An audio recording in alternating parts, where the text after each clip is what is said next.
around 1 o'clock, which will see the return after the period of mourning of the Cat of the Week. So if you want to put your Cat of the Week in, do message me this week. And we'll also be having the biscuit breakdown because Tech Up Dave will be back. But listen, thank you so much. It's been a lovely show today. Hello to anyone in the queue as well. And thank you to everybody who's contributed. And do watch Trisha between 1 and 4. Have a really good week. See you next week.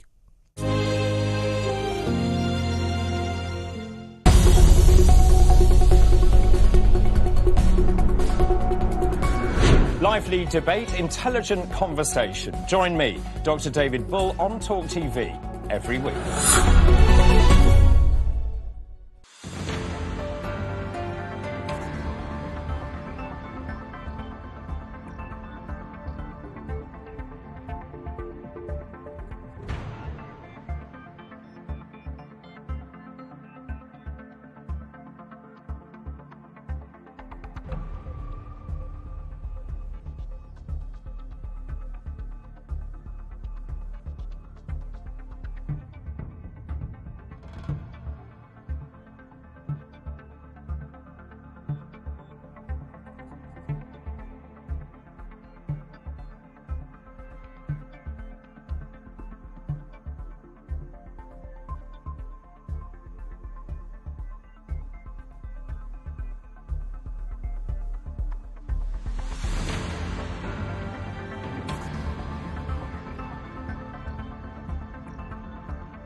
As we bid farewell to our cherished monarch, join Talk TV to reflect on an extraordinary life of service and dedication.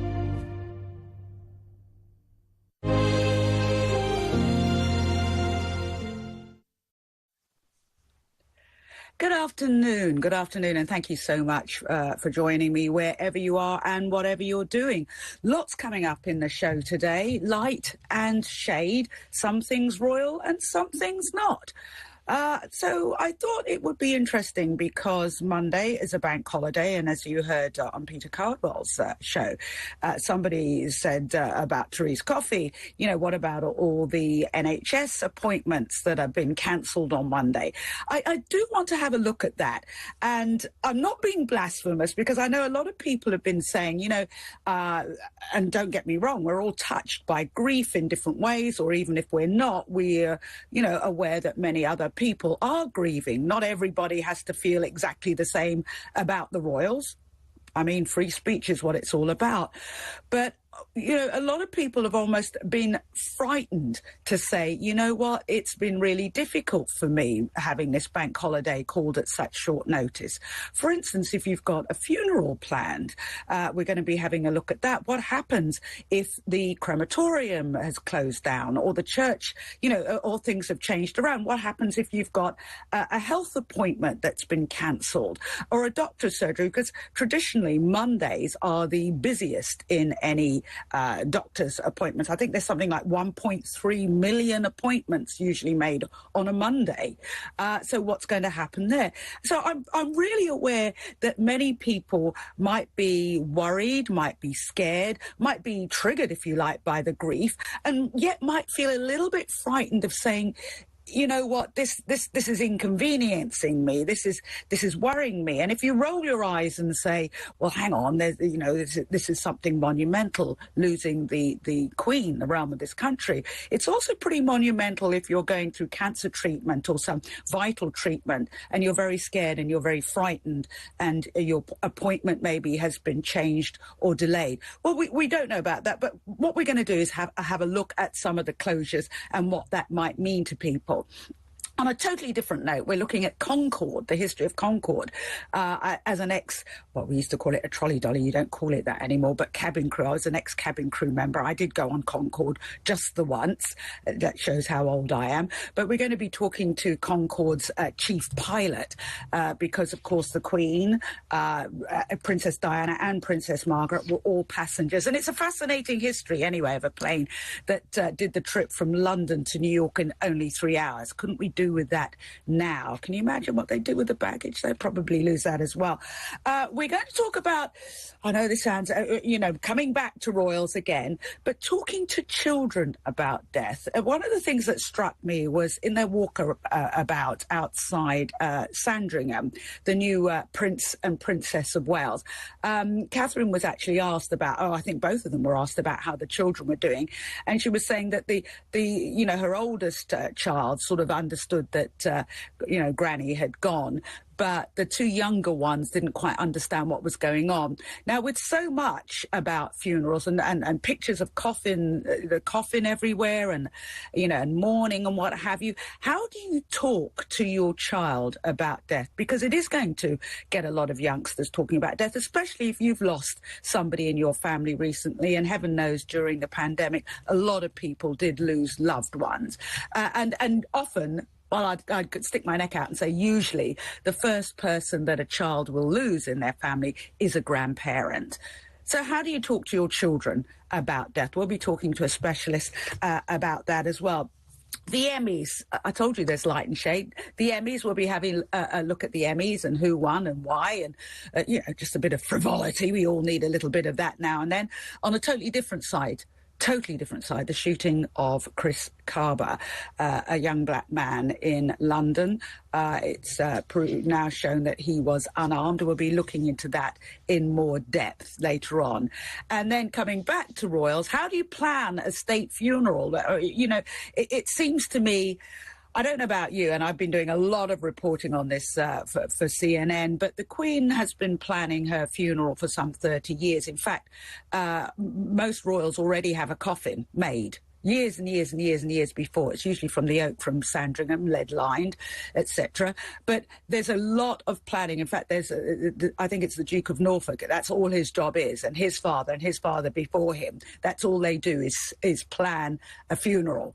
So what goes into the planning of a state funeral? And what about the security?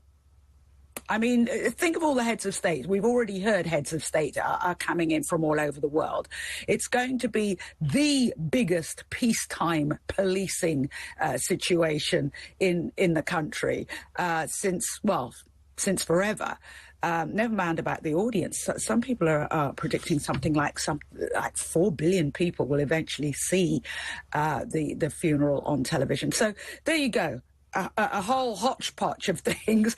But what I like about this show is I hope there's something for everyone. Now, love you to get involved. What do you feel, coming right back to where I started, what do you feel about Monday being a public holiday? Is it only right that everything should all the shops or most of the shops should shut? It's not forced, of course, but it is a public holiday and it was called at fairly short notice. So how do you feel about that? Do you think it's only right, it's only fitting, or do you see it as an inconvenience? Are you inconvenienced? Would you like the opportunity to talk about it? Because, you know, maybe you've tried to talk about it and somebody says, oh, shut up, you know, the Queen's died, you don't matter. But you do. We all do. We all do. And many people have said this isn't what Her Majesty would have wanted. There's been the frivolous from, I believe, the Norwich, by my old place, Norwich, the Norwich bike racks being closed for public mourning. Don't know if they've unclosed those. What's it? National Hamster Week or something's been cancelled. I mean, those are the frivolous things. But on a serious side, we're talking about health appointments, doctor's appointments, and so on. So what do you feel about the bank holiday? Give us a call. Give us a call now. The number's 0344 499 1000, 0344 499 1000, calls at the national rate. Or you can text the word talk to 87222. That's 87222. Or tweet at Talk TV and let us know how you feel. Is it a fantastic thing that Monday's a bank holiday, or have you really been inconvenienced and maybe you're quite worried about something you won't be able to attend or something you won't be able to go to? Let us know. As we always do on a Saturday, we start off with the wonderful Ali Mirage with today's headlines. Ali, thank you so much for joining us today. You know, we're talking about today being a bank holiday. I beg your pardon, Monday being a bank holiday. Now, after the official mourning period, it's back to politics. And I understand, as far as Liz Truss is concerned, with a bang. That's right. I think, obviously, politics has been in a temporary hiatus, Trisha, for obvious reasons. Everyone wants to pay their respects to the Queen, and I've never been so fascinated by a queue in all my life. As George Mikes, the journalist, once said, if an Englishman is alone, he will form an orderly queue of one. But look, normal politics will resume from Monday evening, actually, with Liz Truss jetting off to New York for the UN General Assembly meeting. Then on Wednesday, we will hear from Jacob Rees-Mogg, the business secretary. He's going to outline what plans are going to be there for business to help them through the period now coming up. We understand there's only going to be 6 months of support provided on energy bills. A lot of people are worried about what happens beyond that point. They don't have the same protections that all the rest of us will have, having our bills frozen at £2,500 for 2 years. And then Therese Coffey, the health secretary, who's obviously shown a dislike this week for the Oxford comma and has told her civil servants not to use it, will be outlining her plans, I hope, in some more detail on Thursday about how she plans to tackle a potential winter crisis that's looming in the NHS. And then Friday will be the big one with the Chancellor Kwasi Kwarteng outlining his plans for the economy. We know that he's looking for a 2.5% growth rate, said growth has been paltry. He's fired his permanent secretary, Sir Thomas Scholar, at the Treasury, citing Treasury orthodoxy that's holding the country back. And he's going to confirm the scrapping of the increase of national insurance, the scrapping of the potential increase in corporation tax, and also, Trisha, a scrap on bankers' bonuses cap that was introduced after the financial crisis. Do you know, this has got to be the most tone-deaf thing. I know Kwasi Kwarteng is saying that he wants London, he wants the UK to be sort of the jewel in bankers, the bankers' world, the place where financiers want to come and set up shop. But now? Well, I was hosting a private dinner with some very senior figures in the city on Thursday evening, and I can tell you the consensus, and these are not natural socialists by any stretch of the imagination, was saying that the next election is lost, and the question really for Starmer is whether it's going to be a one-term Labour government or a much longer-term one. That's where a lot of people in the city are right now, which I find quite interesting. So Kwasi Kwarteng's got a big job to do, and frankly, at the moment, you look at the victory in 2019 where Boris won that 80-seat majority. It was a coalition, Trisha, of northern voters who wanted levelling up and on the back of Brexit were not so pro-immigration. And it was a coalition of people in the south who were traditional Shire Tories who now feel really quite wounded and upset by the fact that this Northern Ireland Protocol malarkey is still continuing. And if he abolishes the cap on bankers' bonuses, how's that going to go down in northern towns where the perception is you're taking care of your old mates in the city? Look, there are problems with a cap on bankers' bonuses. What happens in practical terms is that a lot of companies just increase the salary rather than the bonus because the bonus is capped at 2 times the salary. So you basically have a situation where you increase your fixed costs. But this is all by the by. People won't really understand it. Optically, it looks absolutely appalling to be doing this right now. Yes, absolutely. So even what I'm surprised at you saying, you're saying even in the city, even bankers, is this a sop to them? I would have thought they'd be saying hurrah, no? Well, even bankers, and obviously not everyone is in the same boat here, but even bankers realise the issues that people are facing day to day and the fact that a lot of people in the city, not everyone, is on a decent wage and can absorb some of these costs in a way that other people can't. So everyone has to chip in and support here. And when you're talking about priorities, Trisha, I understand that the government's plan is now to try and go for growth, although I was speaking to a senior figure at the Financial Times yesterday for lunch. I do other things apart from eating dinner and lunch, by the way, just so you know. And he was like totally unconvinced by this plan to cut taxes on the one hand and increase borrowing by massive amounts. We're talking about 150 billion potentially of additional borrowing on top of the COVID 400 billion that we already have. And this is going to lead to debt service costs of about 20 billion a year.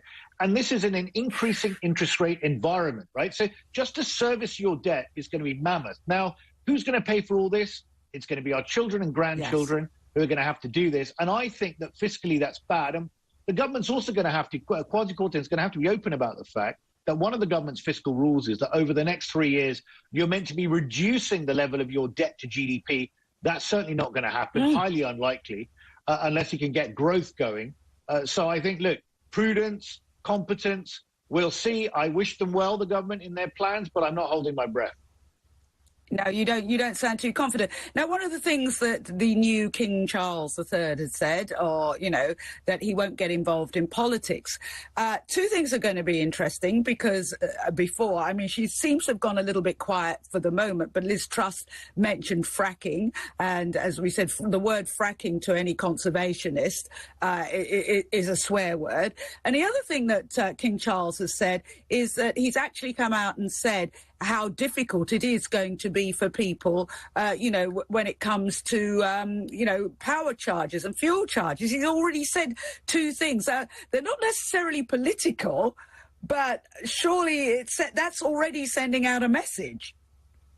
Well, King Charles is going to be in a transition period himself. We know that he is a contrarian in many ways, an outrider, someone who's sort of been at the forefront of the vanguard, if you like, of sustainability and sustainable farming and the environment. And he cares deeply about these issues, architecture as well. But he is going to have to make that transition now and button his lip, unfortunately, which is going to be hard for him to do because he is empathetic, he is caring. He obviously wants to make a connection with his people, who, by the way, Trisha, I'm delighted to say, have been giving him a lot of support and encouragement and a very warm welcome. We all wish him the very, very best. He's got a really difficult job, currently mourning the loss of his mother, but also leading the nation in grief, and also crisscrossing the United Kingdom to be visible and to engage with politicians of all stripes. So it's going to be difficult for him. But look, fracking, I think that the fundamental issue around energy is twofold. One, we've got a price problem at the moment with the war in Ukraine. That's a short-term issue. The longer-term question and challenge for policymakers is how to deal with the issue of energy security. That is the big problem. What do? Do you invest more in renewables? Do you invest more in storage capacity? How does that actually work? So those questions are going to have to be answered. Liz Truss believes fracking is one of the answers. I think there's going to be a lot of people in leafy constituencies that support Tories generally that will be very, very worried about that. But let's see how far it goes. Absolutely, Ali. And just finally, have you queued up? You talked about joining the queue. Are you intending to join the queue? Yeah, I was intending to. And unfortunately, I've got so tied up with many other things that I can't join the queue now. But I really do respect the people who are in the queue. And I think it's a real leveler. I saw David Beckham was in there. I thought that was really great. And also, people are saying very clearly and simply, Trisha, she gave us 70 years. What 16 hours? Good on them. Absolutely. All right. Thank you, Ali. Always a pleasure talking to you. And we'll talk again next week after Liz Truss has got her feet firmly under the table. That'll be an interesting one. So the question I've been asking you is, how do you feel about the bank holiday? We've got more coming up right after this. So stay with us here on Talk TV.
So my question to you was, Monday being a bank holiday, how do you feel about that? Has it inconvenienced you, or do you think, this is only right? Love to hear from you, however you feel. The number to call is 0344 499 1000, 0344 499 1000, calls at the national rate. You can text the word talk to 87222, that's 87222, or of course you can tweet at Talk TV. Let me know how you feel. Now, we've heard lots of things about the bank holiday. First of all, there's a whole thing about centre parks. Remember centre parks up near where I used to live in Norfolk? First they were going to close up, and people who booked holidays, now they say they're open, but some things will be closed within it. Then we've got thousands of NHS appointments have been cancelled. Usually Mondays is the busiest day for NHS appointments. Urgent care will go ahead, but the NHS chiefs have written to GP surgeries and pharmacies telling them that they can close so that their teams can pay respects. Hospitals can, amend services as they deem necessary. Busking has been banned on TfL services. I mean, there's no hard and fast rule, but I guess for many businesses, they feel that they have to close. I mean, I'm guessing if you're a small business and you suddenly have to pay your staff, I don't know, double the rate or what have you, I don't know. That's why I'm asking you to give me a call in and tell me on the ground how you feel about this. One industry that is going to be affected is the funeral industry. And do remember that for people, Jewish people, for Muslim people, where they need to bury someone within 24 hours, the issue is, can they get a doctor to issue a death certificate in time? And then if that day happens to be Monday, what happens then? And just to talk about, or crematoriums, are they all open? Is it on an ad hoc basis? I thought that was something that we should look at. Francis Alcock is the owner of Opal's Funerals and joins me now. Francis, thank you so much for your time. How is this going to affect people who've maybe already booked and planned in advance to have a funeral on this bank holiday Monday? Good morning, Trisha. It's been really difficult, I think, for the funeral industry because we had to wait and see what date the Queen's funeral was going to be. So people that had already booked funerals for that day were then deciding what they should do. So the funeral industry, generally, we would work to make sure the families are okay. But sometimes you haven't got the choice because up north, some of the crematoriums have shut. Round where I am, luckily, they've all stayed open. I did move mine. I had one booked for Monday at the family's request. I moved it. It was a church and a burial, and I think churches aren't meant to be open because it's a state funeral. So it's been stressful because I think some families feel it's an honour to have it on the same day as the Queen. Other families feel it's disrespectful. So it's difficult, isn't it? Added to their own grief. Yeah. Maybe they're mourning the Queen. Yes. Actually, families maybe have planned funerals maybe for 3-4 weeks and then suddenly been told, yes, they can have it or no, they can't have it. So, yeah, I think it's been hard for them. So what happens if they've booked, for instance, at a crematorium and that crematorium, they now find out that crematorium's closed on that particular day, and what they have to look for, or would that fall to you to try to find another crematorium? I think most of them have just moved it. But, if they're fully booked that week, it means they've had to move it to the following week. So families have been given the choice if they wanted to move it. And I know locally there was 9 booked in and 3 families decided to move it and some decided to, go ahead. So Chiltern Crematorium, what I use, Slough Crematorium, Breakspear, which are all local to me, have all stayed open. So families have had the choice. Yeah. And the funeral directors absolutely have honoured every family. That's what we do. We make sure we look after the family. So I know some people maybe would like to have watched the Queen's funeral, but, obviously the families, their care, serving, they need to look after, don't they? So... Yeah, and the thing is, when we talk about somebody having to move it to another day, it's a very quick sentence to say, but I'm just thinking when my darling mum passed away, we had relatives travelling from you know, all over, and just the grief, because you kind of focus on that day, don't you? You just focus on that day. I can't imagine what it would have been like for well, I was the one arranging things, to try to find somewhere else or a different time, because emotionally you're a mess anyway, aren't you? I know there was a council that closed in, I think it was Reading, and the funeral director has persuaded them to let the burial go ahead because family were flying out the next day. So they said, no, you can't have the burial. And he said, but actually this family, people have flown in from abroad and they're flying out on the Tuesday. So they have relented. So maybe there was scope for that. But I agree with you. It's, you know... It's still upsetting, isn't it? It's still to have that conversation. Yeah. And because you kind of think... I was going to say, sorry. I think it's upsetting that some people are almost judging people, you know, that saying, oh, it's disrespectful to the Queen, or it's an honour. But actually, it's not disrespectful to the Queen, is it? Because it's their relative that's died, and they had that booked before the Queen died even. So, you know, I think it's a bit harsh to say it's disrespectful to the Queen. I don't think anyone's being disrespectful by carrying on. I couldn't agree with you more. And you're talking about somebody who's been in your life personally, maybe every day for maybe 50, 60, 70 years. And as much as we all love the Queen, she wasn't sitting at your table. She wasn't lying next to you in bed for all of that time. Now, what about, and I mentioned there, and I don't know if you do, like with Jewish people or Muslim people, and they're saying, of course, they need a death certificate, don't they? And a lot of the doctors, and again, getting a doctor out on call is difficult enough, as we had to do with Mum.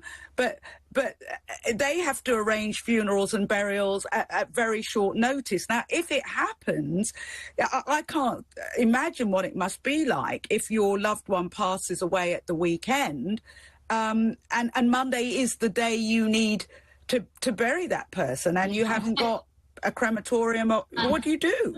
And that's the same every bank holiday, really. Because always bank holidays are on Mondays, aren't they? Christmas, and it's always difficult. You just have to work, you know, alongside your colleagues and just hope that, you know, everything goes ahead for the family. But sometimes there is hiccups, you know, it's the way it is. So, and sometimes as funeral directors, it's out of our hands. You know, we can do our best, but actually sometimes a coroner has to decide or a doctor has to decide. And then obviously, you know, there's nothing we can do, is there? We can't sign that paperwork. No, you can't. You can't. And just, I mean, I know a lot of funeral services actually have a counselling or somebody that the families can talk to. What can you give any advice to someone who's having to make that difficult decision, who's already upset at losing a loved one, and probably, I mean, the difference is, as you so rightfully said, there is that pressure, that expectation. Look, this is the bank holiday to mourn the Queen. There is, you know, and a lot of people don't feel they're able to actually say that out aloud in case, as you say, they're judged. So, I mean, what advice would you give? I feel that people have to respect everybody, and it's amazing. The Queen funeral has been, well, the build up to her funeral, and it has been amazing, hasn't it? She was loved by a lot of people, like you said. But you know, if it's your mum, your brother, your dad, you love them more, don't you, in a different way, in a personal level. So I just feel they have to go with their instincts and their gut feeling, really. And the one I was going to do was a loved brother, but they'd already decided before the Queen's, you know, the date had been set, that if it was that date, they were going to move it. So I suppose in a way that was easy because they had that, they made that decision. But with crematoriums, people had to wait. And I feel sorry for the families where the crematoriums have shut, because then they didn't have a choice. And then the funeral directors say that there has been some families quite distressed. But I've also heard that some families were sort of saying we'd like to postpone it because they wanted their loved one to have that the honour, in a sense, and they didn't want people not turning up because they were staying home to watch the Queens or feeling, you know, that they deserved as much attention. You know, I think funerals are really important. Really important. It's your chance to pay tribute to that person, isn't it? Have the, you know, tears and laughter, share those lovely stories, and maybe having it on the same day as the Queen, you feel a little bit overshadowed. You know, so that's it's a good point. Hard one, isn't it? Yeah. So yeah, it's a difficult one. Thank you for talking. Yeah, thank you for talking about that, because I know most people, because we don't, and you know, and as I said before, a lot of people feel very conflicted about being upset or being affected by something so monumental. So thank you. It's a really important subject, Frances. Thank you for giving us your time this afternoon. Frances Alcott there, who is the owner of Opal's Funeral, making some really valid points that you don't need to feel guilty. You don't need to feel conflicted, because this is somebody that you love and has been in your life every single day. It's an important one. And do give us a call if you're in a similar situation, or, you know, you feel conflicted as well. Just to remind you, the number's 0344 499 1000, 0344 499 1000. How do you feel about Monday being a bank holiday? Do you think great, or do you think no, this is getting in the way of something that's really important, really vital to you? Maybe it's a doctor's appointment. You can text the word talk to 87222, that's 87222, or tweet at Talk TV and let us know how you feel. On a completely different subject, remember Concorde? You might remember Concorde. Concorde was once the world's fastest commercial airliner, flying at almost 2 times the speed of sound. But nearly 20 years ago, the plane disappeared from our skies. The last chief Concorde pilot, Mike Bannister, joins us now. And Mike has had an absolutely stellar career of a plane. I mean, I didn't even realise, Mike, hello, and thank you so much for joining us. When people talk about Concorde, they think about one plane. There were actually 20 Concordes, weren't there? And I understand only 14 of them, 7 to Air France and 7 to British Airways. But I didn't realise, you don't realise how many were made. It was an iconic plane, wasn't it? I bet the first question anybody asks you is, what was it like to fly? Mike, thanks for joining us. Thanks, Trisha. Yeah, it was an iconic plane, and you're absolutely right. There are only 20 ever built. 14 went into airline service. And uniquely, the airplane was called Concorde. It wasn't called a Concorde. So if you saw Concorde flying over, people would look up and say, there goes Concorde. Not there goes a 747, there goes a Concorde. Yeah. It was always just singular Concorde, and she was an absolute delight to fly.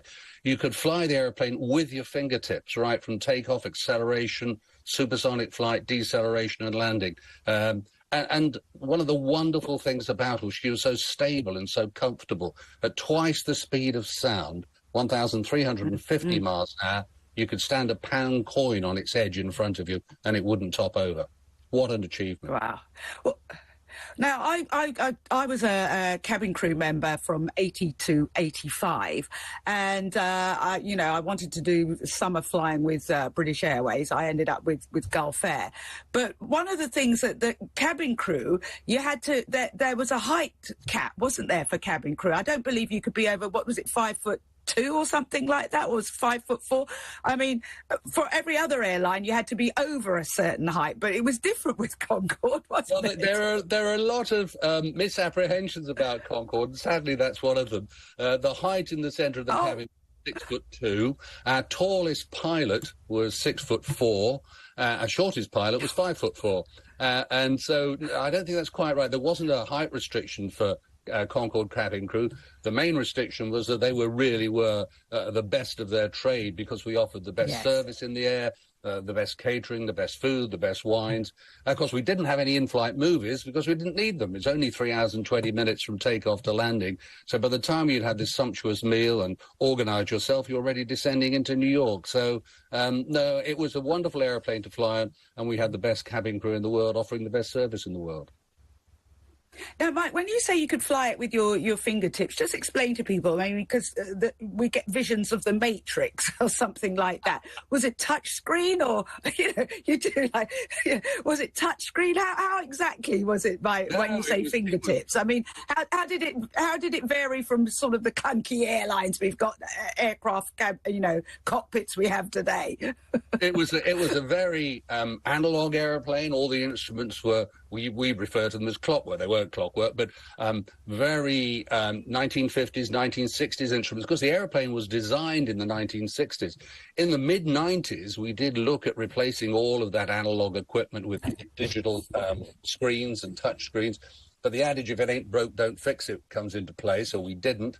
But it was a joy. It was rather like flying an airplane was like a supersonic racehorse rather than a truck or a riding school hack versus a wonderful thoroughbred. The airplane was a thoroughbred and an absolute joy. Yes. Of course, we didn't fly by fingertips all the time. It's just you could.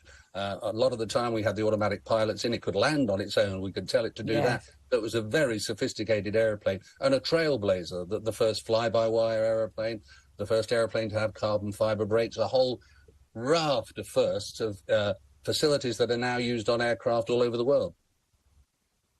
And of course, you flew with the red arrows, didn't you? For the, that was an iconic picture of seeing you with the red arrows. Tell me what that was like. That was for the Jubilee, wasn't it? It was, and I'm quite often asked what my 3 greatest memories of the airplane were, and I guess the first greatest memory was my first ever flight, and the last greatest memory was that last flight in October 2003. But the one that sits between them is that flight with the red arrows for the Queen's Golden Jubilee. I mean, I had been honoured to be able to fly with the red arrows on a couple of previous occasions, but this we knew was going to be special. We formed up out of the southern North Sea, and we were in a holding pattern going round and round, waiting for our time to appear on stage, as it were. And we got a message saying, Her Majesty's running late. Can you delay things for 30 minutes? So for us in Concorde, with the red arrows, it's not a problem. We got lots of fuel. But for other aircraft in the display, it's a bit of a problem. They all scurried back up to their tankers to refuel, came back down, joined up. We came in over the coast near Southwold in Suffolk because there's a lighthouse there, and it just so happens that that's on the extended dead centre line of the Mall. So we're trailing in towards London, and we can see, it's a lovely clear day. We can see so far ahead of us. We can see the Barbican Centre, and the Barbican Centre is a great fixture for the centre of the Mall. And as we came over the Barbican Centre, I have never, ever seen anything like it in my life. Knowing what it's like to fly with the red arrows is one thing, but looking out and seeing 1.5 million people looking up, waving and cheering. We were only at 1,000 feet, 300 meters. You could see individuals. Whoa. You could see, we were flying at 325 miles an hour, but you could still see individual faces, individual waves, individual Union flags, and there, front and centre, at the end of the Mall, standing on the balcony, was Her Majesty in this flame orange outfit, looking absolutely splendid. And you could see her from a long way back. As soon as we came over Admiralty Arch, she was there and clear. And it was sensational. It was a lifetime moment, something I remember really well and cherish. And of course, Her Majesty, Princess Diana, Princess Margaret, and never mind all the rock and roll stars and what have you, flew on Concorde, didn't they? They did indeed. And of course, everybody thinks it's all about celebrities. Well, in fact, the customer for Concorde was the business person who wanted to get from Northwest Europe to the eastern coast of the United States very quickly. 80% of our customers were business people, and 80% of those were repeat customers. But it's always the special passengers and customers that we remember. And I particularly remember one flight carrying Her Royal Highness Princess Margaret. We always used to, prior to 9/11, have the opportunity to offer special passengers the chance to come and sit on the flight deck with us and talk to us in flight. Oh, yes. And indeed, we would extend that courtesy and quite often say, would you care to sit on the flight deck for the landing? And normally they would say no. But on this particular occasion, much to our surprise, Her Royal Highness said, yes, I'd love to. So she came up and she sat on the flight deck as we came in towards Heathrow. And I was the first officer in those days, and it was slated to be my landing and my sector, but the captain had decided, because Princess Margaret was on board, that really it ought to be him. So I took it like a man and sulked all the way from Bahrain, because we were flying back from Bahrain, all the way from Bahrain to London, doing my professional job but still sulking. And we started to talk, or I started to talk to Her Royal Highness as we came in over London, pointing out the things of great interest, I thought, to her. So as we came over Ascot Racecourse, I pointed that out, and she was very interested in that. We looped around, came over Bracknell, and she said, whoever wants to know where Bracknell is, which I thought was not very good for the people. Oh. And then we came in over Windsor Castle, and the Royal Standard was flying, and she said very elatedly, "Oh, jolly good, I can see my sister's home." And then coming in the final coup de grace, the captain was flying it, did a really, really heavy landing. And, of course, me being the co-pilot with my nose put out of joint, had a little smile with this devil on my shoulder. And a voice came over the intercom from Princess Margaret, said, "That's his knighthood gone." So she was an absolutely delightful lady. And we met. Love it. Thank you. Mike, thank you so much. And you've got a book out now about Concorde, and there's stories like that that are absolutely fantastic. If you like anything about history of flying, that's one definitely for you. Mike Bannister, the Concorde chief pilot there, absolutely amazing, delightful story. Got a lot more coming up. Plus, I'd like to hear from you about how you feel about the bank holiday on Monday. Give us a call or text about that. And I'll see you right after this. Don't go away.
Welcome back and thank you for joining me. As you may or may not know, I have a British passport. Of course, I also have an Australian passport. One of the things that struck me about the Queen's funeral on Monday is Australia having been asked to bring 10 ordinary, everyday Australians, and Prime Minister Anthony Albanese is doing just that, bringing with him 10 heroes from everyday Australian life, which I just think is amazing. Joining me now to talk more about the sorts of people that will be joining Prime Minister Albanese is my good friend Steve Pennells, who's just the most amazing Aussie journalist, and joins me now. Steve, thank you so much for your time. I understand you're in Munich. Thank you, Trish. We've got yes. We've got this. Yeah, good. We've got an Australian in America, an Australia in Germany. We're talking about Australians being in London for the funeral. There's some amazing people that Anthony Albanese is taking with him. I mean, Danny Abdallah's got to be number one. I think his story is truly amazing. Just tell us a little bit about him and some of the other Aussies coming across for the funeral. Well, look, I mean, Danny Abdallah was involved. He's sort of lost a lot of his family members in a tragic accident in Australia a few years ago, and it was, the whole country went around him. And I think what Albanese was doing is, he says ordinary Australians. I think these people are far from ordinary. You've got a Straight of the Year, a disabled athlete. You've got probably the only one who knew the Queen is Chris Waller, who was a racehorse trainer, a racehorse trainer, and trained some of the Queen's horses. So she knew him quite well. But it really is the equivalent of, I think, Willy Wonka's golden ticket, really. I mean, there are a lot of people who wanted to go over there, and they've just picked a cross-section of people. And, I think part of it was, Albanese is a Republican, and he's actually, when he came on board, he appointed a minister for the Republic. And he's been very careful to show during this time that this is not a time for that debate, but people, you may be Republican, but, I'm the same. I'm a Republican, but I would also call myself an Elizabethan. I was very, very fond of the Queen. I had the privilege of meeting her on several occasions in Buckingham Palace and in Australia, and she was the type of person who won you over, everyday Australians. And I think there's an incredible fondness for her from all sections of the, of the Republican debate. I don't think there's any sort of argument there. I mean, I heard your previous guest talking about sort of encounter with the Queen, and I just want to sort of describe the sort of person I saw it to be. So the first time I met her, we were in the middle of the Republican debate in Australia. I think it was 1999, 2000, and all the journalists who were covering the Royal Tour were told to come to Government House, and we'd meet the Queen, and we thought there'd be a lineup. We thought it'd be one of those things where the lineup and you shake everyone's hand. And this was an incredibly clever move on her part, because what she did was she invited everyone there. We got into a room. She was in the other room, and then they said, we'll announce you, and then you can go in, and you can either bow or you can shake her hand. And they made that compromise because some people, were Republicans and some weren't. I sort of didn't know what to do, and I eventually just went in and bowed. And I walked in, and I thought there'd be people. There was just her alone in the room. And I shook her hand, and she said, "Oh, look, I'm, this was in Sydney." I said, "Look, I'm from Perth." And she goes, "Oh, you've come far." And I said, "Look, I'm based here." And then we sort of had to go off to the corner, and then about 30 other people came in. Did the same thing happen? And for the next 2 hours, she just worked the room and spoke to everyone.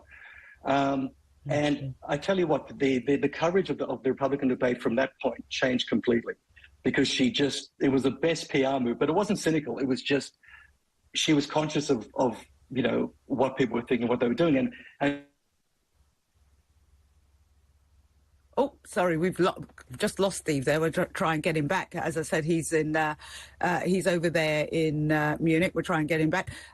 He was just telling us about meeting the Queen, and as he said, Anthony Albanese, the Prime Minister, is a Republican. He said he's a Republican, but as you heard Steve said there, it's no time for talking about that because they're all mourning the Queen. The 10 ordinary Australians, by the way, he's bringing across. I mentioned Danny Abdallah. Danny Abdallah's family, several members of his family were hit by a car. The kids were sadly killed by a drunk driver, and he and his wife actually forgave the man who did that, and sort of has talked a lot about forgiveness.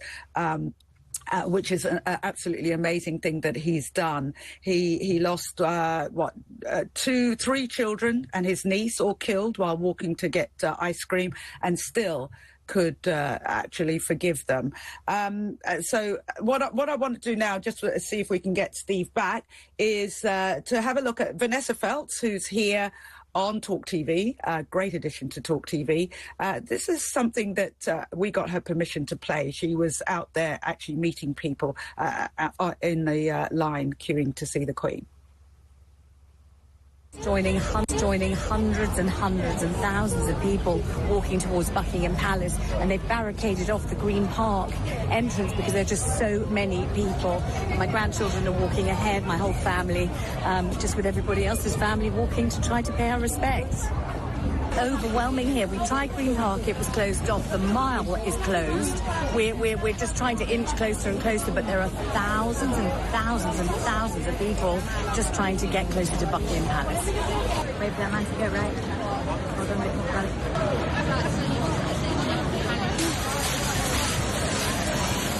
Has just arrived at Buckingham Palace. We didn't actually see him, but we saw people who did see him, and there's still a 3-hour queue to actually get to the gates of the palace. So we've decided to do what lots of other people have done, and to just lay our flowers here in a tree, and we can see the palace just there. We're very, very close, and I think Her Majesty would understand. I hope so.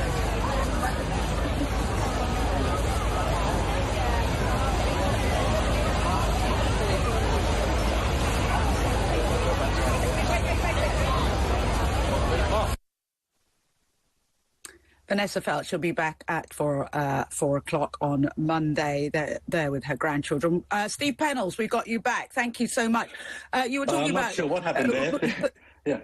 No, I'm not sure what happened there, but you were talking about how the Queen just being actually meeting the person changed how Australians were talking about republicanism. Whenever I think about Australian republicanism, I always think of Paul Keating and the headlines of Lizard of Oz. If you remember that, he had the temerity to put his arm around the Queen's waist. Just remind us a bit about that, because that caused some headlines. That was, and I don't think it was a way. I think he just touched her on the lower back because he was trying to steer her or point her towards someone she was meant to be speaking to.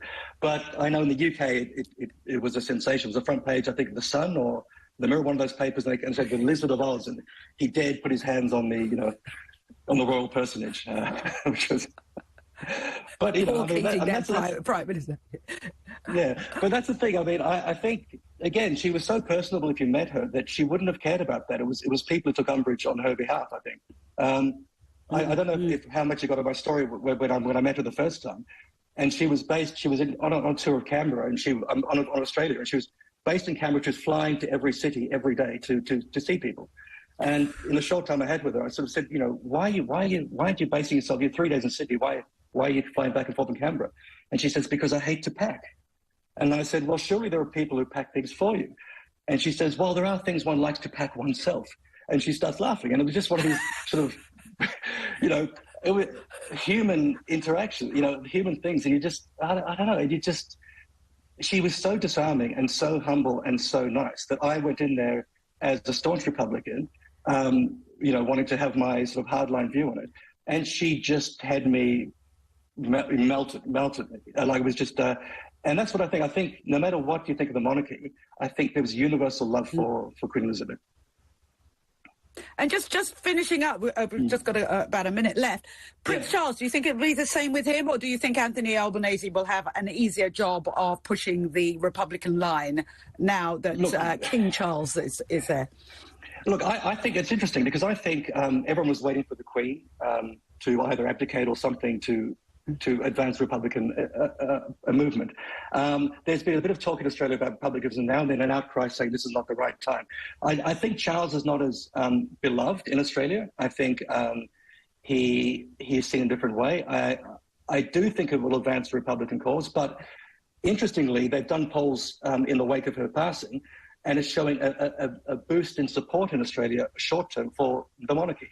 Especially by young people, which was a surprise because they were the ones more in favour of a Republican. So, I mean, whether that's going to last or not, but it'll be interesting to see when Charles does make his first visit to Australia as King Charles and what effect he does have. Obviously, a link to Australia. He studied in Australia. There's a famous picture of him on a beach in Perth, Geelong. In his shorts, being sort of attacked by a supermodel, which was kind of quite famous. So, so there is. I mean, there is. Well, Steve, I should. Today there are headlines, or they're talking about the possibility of the new Prince and Princess of Wales going to Australia with their children. Now, if that's not a charm offensive, I don't know what is. Yeah, I think so. But I think the timing will be interesting. So, Albanese came in just a few months ago and appointed the Minister of the Republic. Obviously, they've got to be quiet on that front right now. The Republican movement, a few of them have come out and said, now's the time to talk, and people are saying, no, it's just too soon. I think they'll give it, at least, a year before they start ramping things up. And I think it'll depend on, on what Charles and the new Prince of Wales do. And I think you're right, charm offensive. And every time they've come to Australia, they have charmed Australia. So it works. Absolutely. Waltzing Matilda and all that. Thank you, Steve. Great talking to you as ever. You too, Steve Pennell's there. He's an absolutely amazing journalist. If you ever want to look at some of his work he's done, it is incredible. Let us know how you feel about the bank holiday on Monday. Oh, God, my Australian accent's coming back, isn't it? Let us know. Give us a call about that.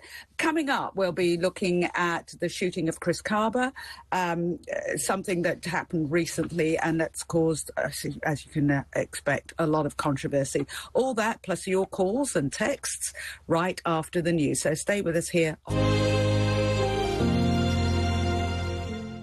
The biggest issue in Britain right now has to be cost of living. How much everything is costing all of us to get to work, to pay for food, to pay for electricity and energy, and that's not a problem that's going to go away anytime soon.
as we bid farewell to our cherished monarch. Join Talk TV to reflect on an extraordinary life of service and dedication.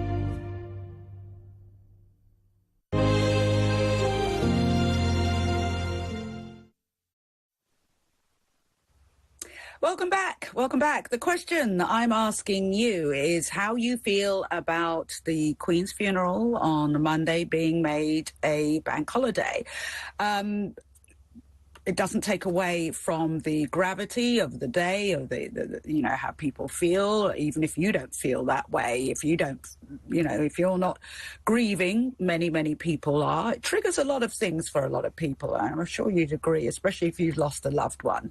It brings it all back. And especially if you lost a loved one during the lockdown, because you couldn't go out, you couldn't grieve, you couldn't do what you wanted to do, and now it's okay to grieve. And I think the British, the stiff upper lip thing, we've seen that melt away, even with Charles, haven't we?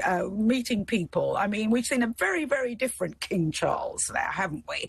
Meeting people, thanking people, hugging people, allowing people to give him a hug and what have you. And people standing in the line, that goes on for hours, have been able to connect and talk with people after, and as you can imagine, after the lockdown, it was a very shrunk world. Now it's kind of opened up. So I think there's a whole different side to this that maybe we haven't talked about. But maybe you've been inconvenienced and maybe you just think, why do we need another bank holiday? Maybe your doctor's appointment or your cancer specialist has had to cancel on you. I'd love to know how you feel one way or the other. So give us a call. The number as always is 0344 499 1000, 0344 499 1000, or you can send a text the word talk to 87222, or tweet at Talk TV. Let's talk about it. See how you feel. So back to all things royal, and whenever I think of royalty, I think of my next guest, who is Richard Fitzwilliams, who's a royal commentator and joins me now. Richard, thank you so much for joining us. How do you feel? All right, let's kick off by asking you, how do you feel about Monday being a bank holiday? I think it's very appropriate. For example, like 2 minutes silence, for example, which there will be during the funeral. It seems to me a very good idea because we're honouring somebody who's unique, somebody who is really special, and to millions here in the Commonwealth and in the wider world, as will be shown by the extraordinary number of heads of state who are coming to the funeral on Monday. There's no doubt in my mind also that if I saw a poll, I'm sure a huge majority of people would agree with this, and also with the way the magnificent ceremonial has been conducted, firstly in Scotland, and of course we've seen the Queen's coffin taken from Buckingham Palace to Westminster Hall, and we've seen, of course, these lines of individuals, each person to be there passing, and also they've seen the vigil of the King and of the princes, and of course I've just seen, as you will have, King Charles and the Prince of Wales greeting and interacting with the queue of mourners.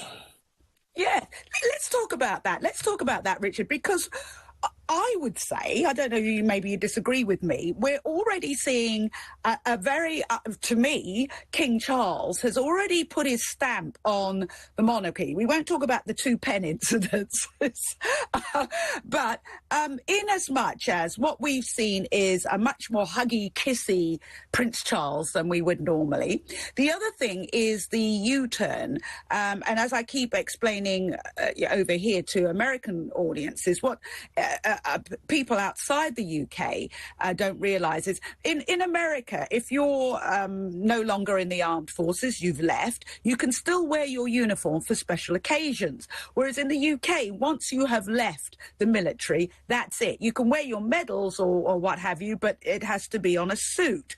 So if you haven't got a grace and favour title, royal, a military title, as Edward had, because he didn't even finish with the Marines, or as, William has, for instance, if you're not a working royal and you don't have that, therefore you can't wear the uniform. Now, King Charles has already done a U-turn in allowing the two royals who've seen active duty, Prince Andrew and Prince Harry, wear their uniforms. Now, that to me already says that Charles is, starting to mould things into how he sees them, how he likes them. I mean, what are your thoughts on that? Well, firstly, just taking both cases, of course, in theory, we would not expect them to wear uniform in the various circumstances which we know apply to both Prince Andrew and Prince Harry. But as you correctly point out, they are the two senior members of the royal family. They're neither working members who have seen action, and it would seem, and I think it's reasonable, given the special circumstances that apply, since it is, as far as Andrew is concerned, it's his mother's funeral, and so far as Harry is concerned, his grandmother's. In those cases, it seems to me only appropriate. What it is starting, of course, with the following on the vigil of the princes, which began in 1936 with Edward VIII organising this for himself and his three brothers, and subsequently now we've got the vigil of the grandchildren, which I think is more inclusive and seems to be a really sensible idea. It's going to be tough, though, isn't it, on the grandchildren, because Viscount Seven is only, 14 years of age. It's one thing for adults to do it, and it's still very difficult if it's your mother. But for somebody so young, is this the first time that grandchildren have done this? Oh, it is indeed. As I say, it only goes back to 1936. Some of the royal traditions date back a long time, others less long, and in this particular case, it's been done because, firstly, it, I think, is a very good idea to bring Prince Harry into the particular issue with reference to a uniform, and secondly, I think the thought is good, the idea is inclusive. This is the way monarchy works. It adapts, it changes, and this is a change. As, for example, Princess Anne was the first woman to attend such a vigil, and so it goes. You get a perpetual sense of change where it's seen to be necessary. Occasionally it can be forced. Sometimes, like primogeniture, it's belated. That was only about 9 years ago. But so long as it happens, and it seems to be a very good idea, and it's also a very moving moment, and mourners passing Queen's coffin will see this, and also see there are several, the Honourable Company of Archers and the Gentlemen at Arms and so forth who guard the catafalque, and the mourners are interspersed with them, and it seems to me it's rather like a medieval tableau come to life. It's amazingly colourful, and its meaning very moving. And let's just talk about some of there is so much rich history, isn't there? I didn't realise with the whole thing of the coffin on the gun carriage being pulled, not by horses, but by servicemen. Can you talk us about how that came about? Because it seems like they've turned something that was an accident into a very rich part of history. Oh, yes, it was indeed. In 1901, the horses bearing Victoria's coffin, they'd been in the cold for many, many hours, and they suddenly bolted. And the procession seemed on the brink of disaster.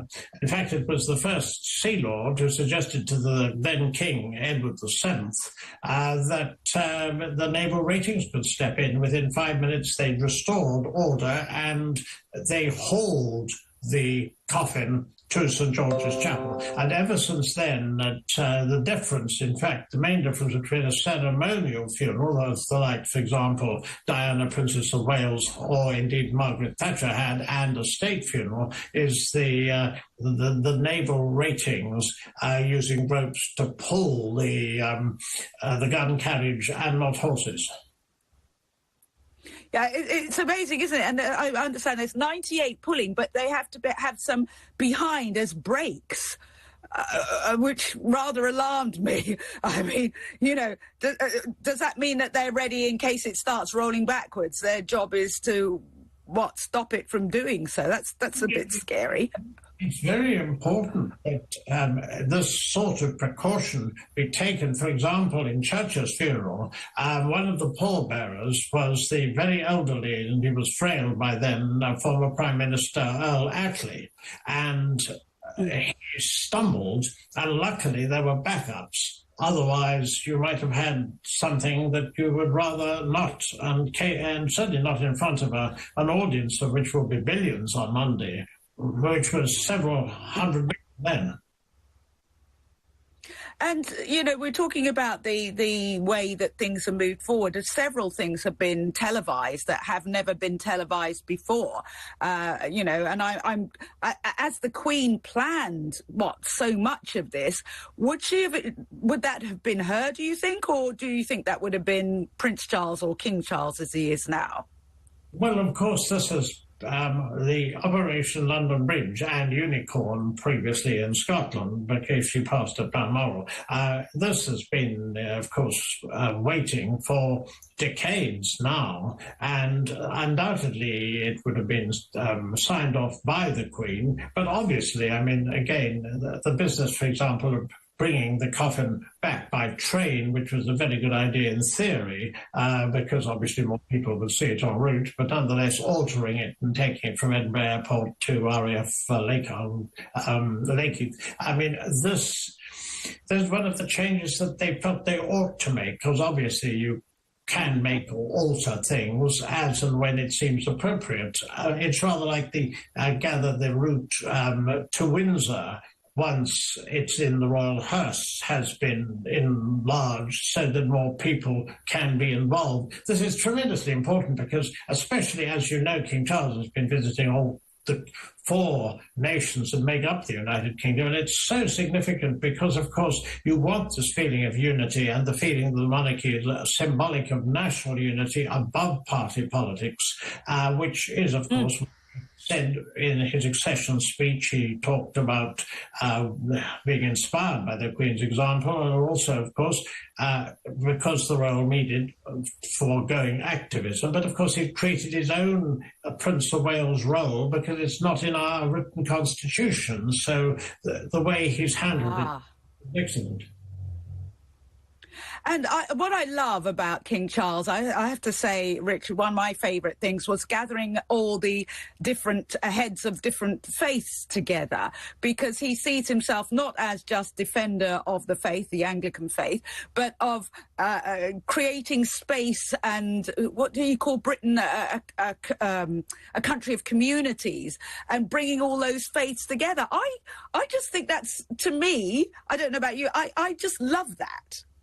Well, it's interesting, Trisha. This comes back to a big controversy. You will recall the 1994 broadcast with Jonathan Dimbleby. It was a disastrous interview. It was when he admitted adultery, and the Princess of Wales stole the show by appearing in a showy dress that very night. And it was in that interview that he said that what he wanted to be was defender of faith, as opposed, the implication was, to defender, a Supreme Governor of the Church of England, defender of the faith. Now, that has changed. Admittedly, the Queen was deeply religious. We're a very secular society, as you know. The problem with the original idea was that so far as the Church of England is concerned, the Queen always defined it as an umbrella under which other faiths could shelter. That was something she said in the Diamond Jubilee, and you saw him take up that theme very enthusiastically. And I absolutely agree with you. On the one hand, he's got the commitment specifically to the Church of England. On the other hand, naturally, it is an inclusive in a diverse society. You need this, so to speak, that the other faiths flourish. The Church of England isn't flourishing, and Britain is very, very secular. Only a relatively small percentage of the population go to church. Yes, absolutely. And this is bringing everybody together. And just to finish on this, I should have asked you right up from the start, Richard, did you meet the Queen? I did indeed on several occasions, twice on Commonwealth days, and as you know, she nurtured the Commonwealth. The Commonwealth was tremendously precious to her, but most particularly on the Diamond Jubilee reception for the press at Buckingham Palace. And, you know, she's wonderfully dignified, such a charm and a wonderful, rather mischievous sense of humour, I have to say, when we're talking about the Palace. So it was so memorable, a wonderful occasion, and I have, as a child, Trisha, you know, I grew up with a photograph of the Queen riding side saddle, saluting and trooping the colour above my bed. You see, that's the best form of indoctrination. She was the expert on that ceremony. Every time, except for the last, she appeared on the parade ground. And, of course, anything equine, that was one of her passion. Absolutely. Well. Thank you so much, Richard. Thank you so much for talking with us as well. You always add so much colour and give people that rich background of history. Richard Fitzwilliams there. I always love having Richard on the show. And he always sits, I mean, where the rest of us have just got this blue background, he's always got, for those of you actually watching, he's always got such a rich royal background behind him. Now, we've been talking, obviously, about the Queen and the coffin and wherever you turn, whether it's in print or on television, what have you. We're talking about the Queen's funeral. There are pictures of the coffin and what have you. And as I said right at the beginning of the show, I was struck by how, when walking around in outside Sandringham, the Prince and Princess of Wales, you have to get used to all these new titles now, Catherine and William, were asked about their children and how they were dealing with the death of a loved one. And I think it was Catherine who said, as you'd expect, George kind of understood what was going on, not so much with Charlotte and Louis. So I thought it would be really worth looking into how you talk to children about death, because it's a subject that's being talked about a lot.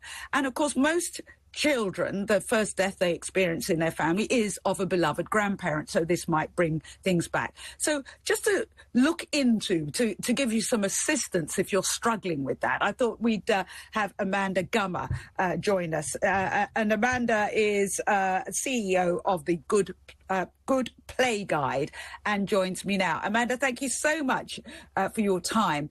As I said, you can't really get away from the subject of death and the pictures that depict the Queen's coffin and seeing multiple examples of grief.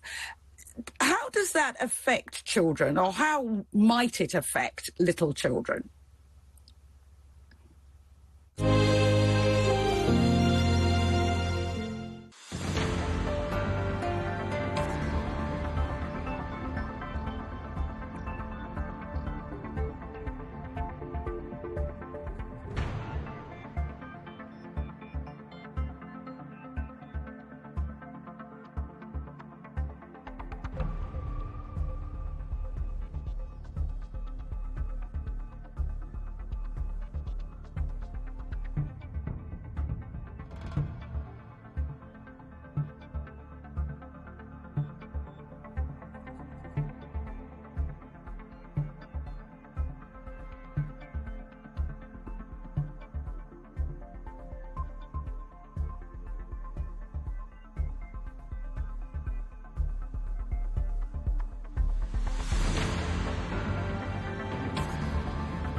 So as I was saying just before the break, new breaks, got to get used to those. As I was saying before the break, the images of the Queen's coffin, the funeral, a lot of talk about death.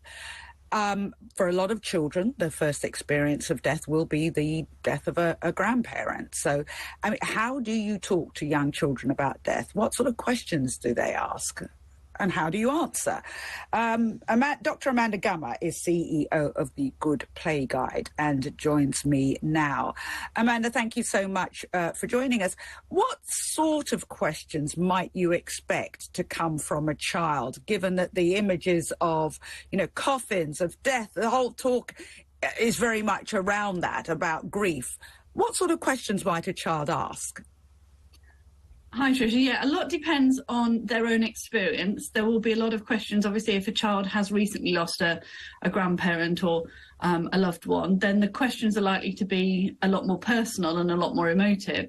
But a lot of children will just be curious, because obviously it's everywhere you look at the moment, and they're going to have questions about the process. What, maybe who was she and why was she so important, and why does she get such a lot of attention when she's died? Maybe there's questions around the, what her family are feeling, and as children are starting to get to understand that different people have different feelings, how might her family be feeling? What are the processes? Why are all the leaders from the different countries flying over? All of the kind of the process questions, as well as the emotional stuff, can be going through children's minds.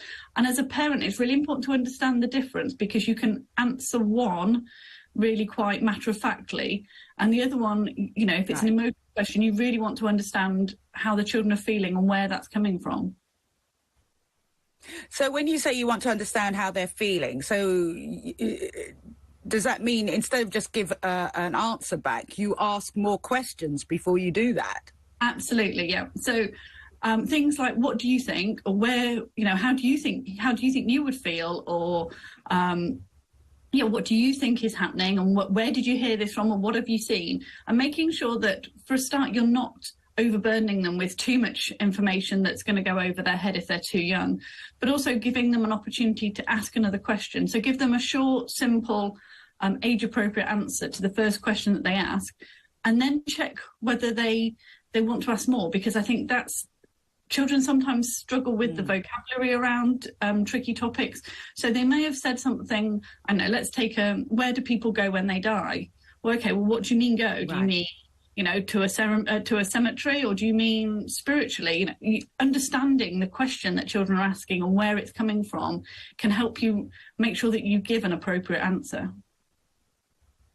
Now, a couple of things that I've noticed from interviews that, people have done, of people standing in the queue, and they go to the children. The children almost parrot what their parents, they're using language that maybe a 5 or a 7-year-old, you just know they wouldn't use. They're parroting what the parents say. And it strikes me that doesn't equate with understanding what's going on. Is there a danger that if you show your feelings in a certain way, that child might feel, locked into mirroring that's the way they should be, even if that might not be how they feel?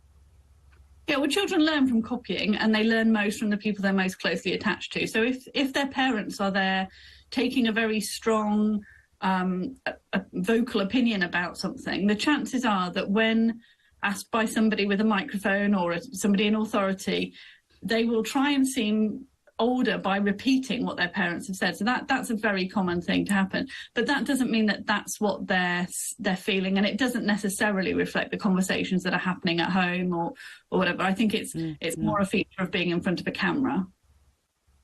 Yes, and some of the times one of the things I always say, and I suppose it's because I did play school for 12 years in Australia, one thing you always do when talking to children, and I wish some of my fellow journalists would do, is first of all drop to that child's height, kneel down, so you're talking to that child rather than looming over them, and just not asking them a question in the same way you would mum or dad. Maybe asking them about the flowers or something else. That's a whole different training that journalists need to do. Now, the other thing that I've noticed is many children associate the Queen and royals with fairy tales. I mean, they're inextricably linked, and like the Queen has some magical, there's a lot of enmeshing with fairy tales. Can you use that, or should you steer away from that? Again, I think it depends on how the children are asking the questions and, where those questions are coming from. I think it's fine to talk about whether, Princess Charlotte has a bedroom, like some of the princesses they've seen in their storybooks or on the films. But I think in terms of the grief and the process of mourning, I don't think it's really covered so much in fairy tales. But if it helps children get a sort of a handle on things, then yeah, absolutely use books, use videos, use films that they've seen, because children like concrete examples of things that they've experienced themselves to help make sense of things that are new for them. Now, what about older children? We're talking about younger children. What about older children? I don't know if other parents would agree, but I'd say the tricky ages are just coming up to, 8, 9, 10, some 8 to 12, that age. That's an altogether very different thing, isn't it? How would you approach grief on their heart, which may be them being reminded about, as we said before, a loved one, usually a grandmother or grandfather passing? How different should your approach be with that age group? Well, I think with all age groups, it's important to be honest and authentic in your answers, but you can go into a bit more detail as children get a bit older, and they're going to want a bit more explanation. They won't be fobbed off quite as easily as a 2 or 3 year old might be. So I think one of the things that I say to parents is to really think about your own feelings and maybe your own religion, maybe your own values, maybe your own experiences. And it's a really good time to share some of your coping strategies, because it's okay to feel sad, and kids need to know that it's okay to feel sad or confused or scared. Right, yeah. And talking to them about how you manage that when you have those feelings is a really powerful way of connecting with your children and giving them some coping strategies. Exactly. That's not the time for the stiff upper lip, because I always think that kids read beyond that. They think that something's been kept from them, and that makes them even more scared. Are there resources that parents can use if they need more information, Amanda? There is. There's actually a webinar that we've done on goodplayguide.com. But there are lots of books on dealing with grief and bereavement from the relevant charities. I think the NSPCC's got some good resources, as has the NHS, actually. Okay, thank you so much. I'm sure a lot of the parents, if they're listening, are standing in line, because if any questions are going to pop up, that's going to be the time. I'm sure a lot of them would get some comfort that there is help out there, and there is a way of talking honestly and authentically with your child about all of the images they're seeing. Dr. Amanda Gummer, CEO of the Good Play Guide there. On a completely different subject, a Metropolitan Police officer who shot dead an unarmed black man has been suspended from duty, the force has confirmed. You might have heard on the news there, Chris Cabba, a 24-year-old young man, died after a single shot was fired in Streatham Hill, South London on the 5th of September. The shooting occurred hours after the new Metropolitan Commissioner, Sir Mark Rowley, vowed to build trust and confidence. There are already demonstrations taking place. Community leaders have asked for peace, for peaceful demonstration, what have you. But this all feeds into that fear of a black, unarmed young man being shot. It's not something that's not happened before, and it's triggered a lot of feeling in London and outside. So the big question is this a continuation of discrimination? Because, as I said, Sir Mark Rowley has talked about building trust and confidence. This hardly does that. Joining me now is Katrina French, who joins us now. Katrina, thank you so much. You're the founding director of Unjust UK. What are your feelings about this? It's to me, and I'm not saying a representative, it's a difficult one, Because on one hand, there are people going to say, well, and we've heard it so many times before, if the police are after you, just pull over and just comply. But I have to be honest, as a person of colour, I don't have any sons. I have daughters, but I have friends with sons. I know how I feel with a police car behind me. And I know it's very different from the way my white friends feel. And that is just sadly the way it is. So to be a young black man in London right now has got to be very scary. Just talk us through what's happening with Chris Kaba and what people are feeling. Good afternoon, Trisha. I'll just begin by saying thank you for discussing what is such an important topic. I do understand there's national mourning going on, but I think it's incredibly reflective to look at some of the mourning that's going on in black communities across the country in response to the untimely killing of Chris Kaba last week, Monday on the 5th, as you said. So how are people feeling? They're feeling very fearful that an innocent black man was driving a car and was shot in the head. What we need is to have a police force that's representative but also accountable and carries out their operations with efficacy. And what we saw here was that didn't happen. There was not an opportunity for him to have come out of the car and handed himself to the police if they were after him. I must say, my understanding is that he wasn't known to police in that sort of in this sort of situation, and that the car had been flagged by the automatic number plate recognition system. So I think this really calls into question how police obtain their intelligence and how they then deliver a police service that doesn't end up with an innocent, unarmed black man dead in the streets of London again. This is reminiscent of something like the Mark Duggan stuff 10 years ago. So when you say, is this a representation of the system? I'd have to say yes, because it seems as though the Metropolitan Police have learnt no lessons over the last 10 years in terms of how to protect black people as well as how to enforce the law onto them. This was an innocent man in his car. Just because you don't stop for the police doesn't warrant a bullet in your head. Well, and they're still discussing about how it's done and what have you. And the policeman who did it wasn't initially taken off the frontline duty. And I think that caused even more anger, did it not? Well, it's not just anger. Let's just think about this from just a common sense point of view. You went into work yesterday, you've killed someone. Do you think you're in the mindset to come and do your job the day after? Are you a sociopath? Are you a psychopath? Are you just built with no empathy that you shouldn't be taken away from all duty? So I don't even think it's just the marksman who shot. It needs to be the whole team. And those people need to be interviewed under caution, has been said. And there needs to be a thorough investigation just for dare I say, for their own mental health, let alone the families, is that officer should not be serving, whether it's behind a desk. When someone dies in our family, we take time from work because we're grieving. I can't imagine killing somebody and going into work the day after. And I think we live in an incredibly perverse society if that's something that we continue to propagate. What we should be saying is that those people are removed from all duties. They're interviewed under caution because this was an innocent man in his car shot in the head because intelligence said there was weapons in the car. There were no weapons.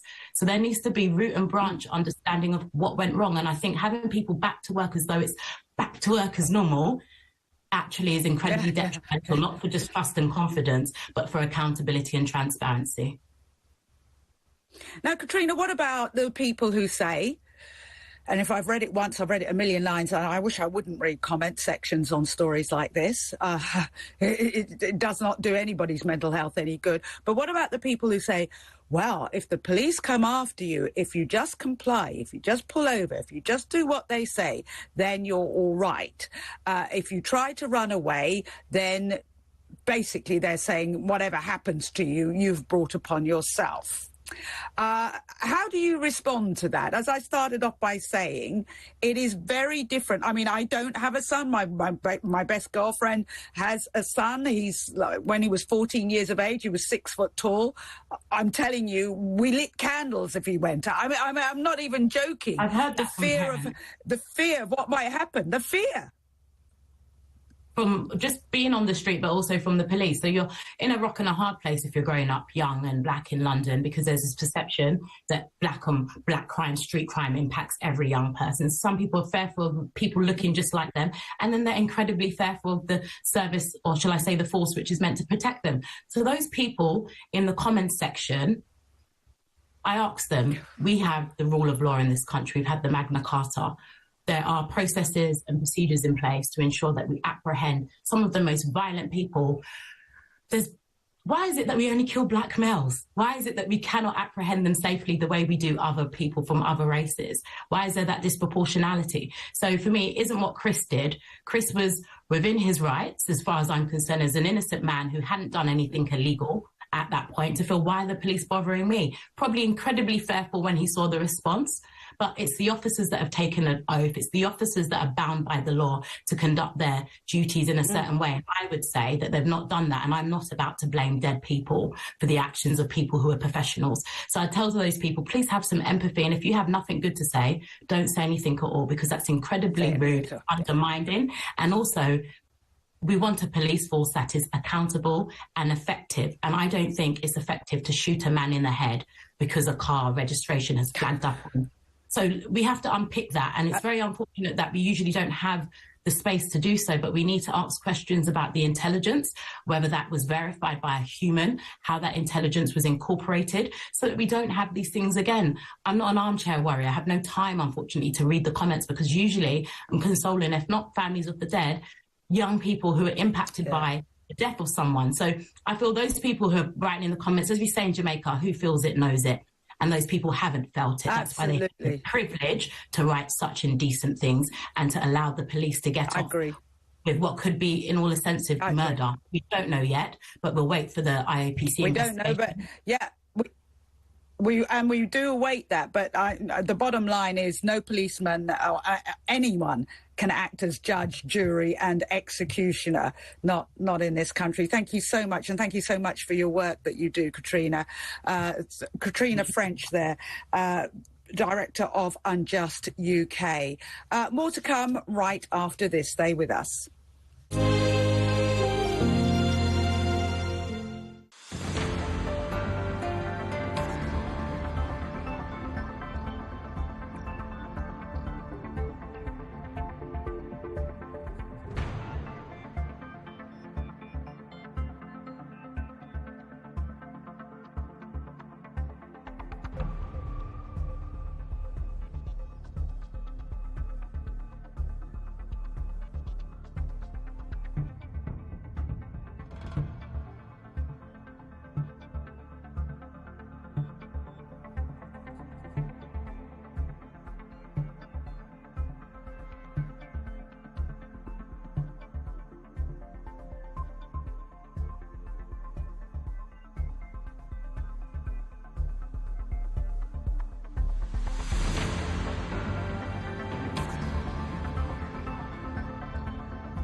Welcome back. Welcome back. You can't say that we don't do light and shade on this programme.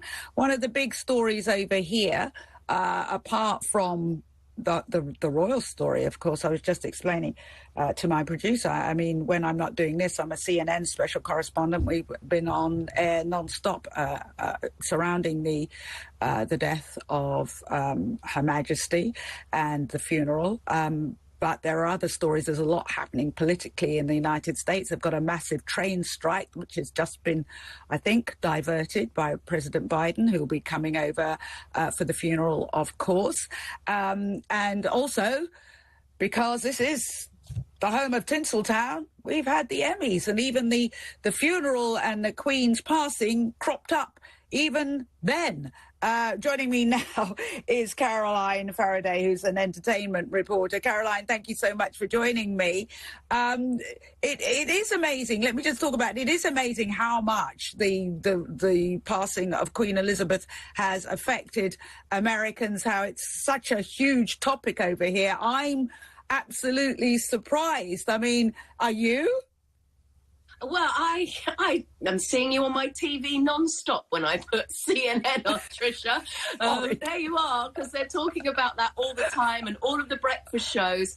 And actually, it was really interesting. I was seeing just in sort of social media groups, there were all these people that were in the queue or going to the palace saying, "Does anyone know what this TV station is that I was interviewed by, or this TV station?" They were channels from Chile. They were channels from all around the globe who've all got their breakfast shows, who've all got their reporters there, all down reporting all day long. But of course, America has this special relationship with Britain, has had a long-standing love affair with the royal family in many ways, certainly with the pageantry, if not the system. Yes. But certainly with the pageantry and the history of it is something that is very fascinating in general to Americans. Absolutely.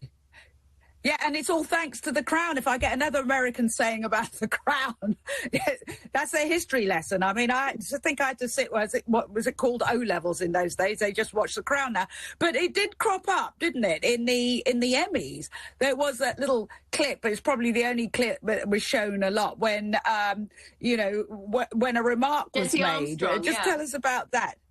Yeah. So there's a TV show called Succession. It is written by Jesse Armstrong, who's a British writer, and he's one of those sort of quite, he's got a real dark sense of humour. He was involved in the thick of it and Into the Loop and those very, heavily satirical political dramas. And now he does Succession, which is a very dark. It has comedic moments, but really it's a very dark take on a media empire and a family media empire, so you can draw your own conclusions about who that might be aimed at. And Jesse Armstrong is the writer of that. And when they won a few awards for Succession, he made this jibe about how it had been a big week for successions in the UK. I don't know whether that is just him looking for something funny to say, or feeling a bit awkward, or trying to be a bit topical, or what it was. Well, it was, wasn't it? Because he said...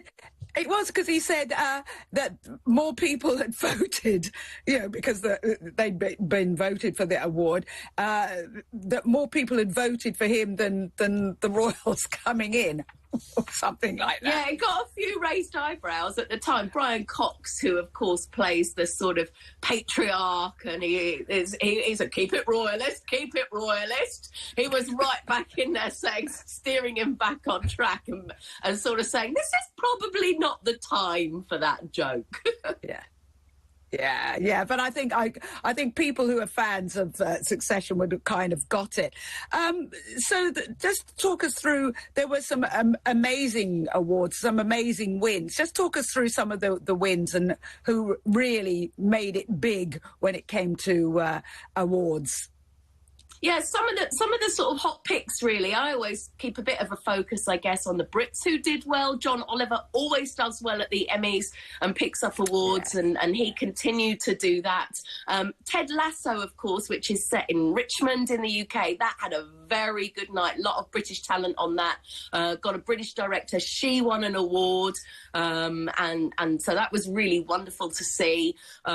Succession obviously got British writers, so that did very well. another show called White Lotus, which is an HBO show, which I'm not as familiar with, but that did really, really well, and it inspired me to want to watch it. Yeah.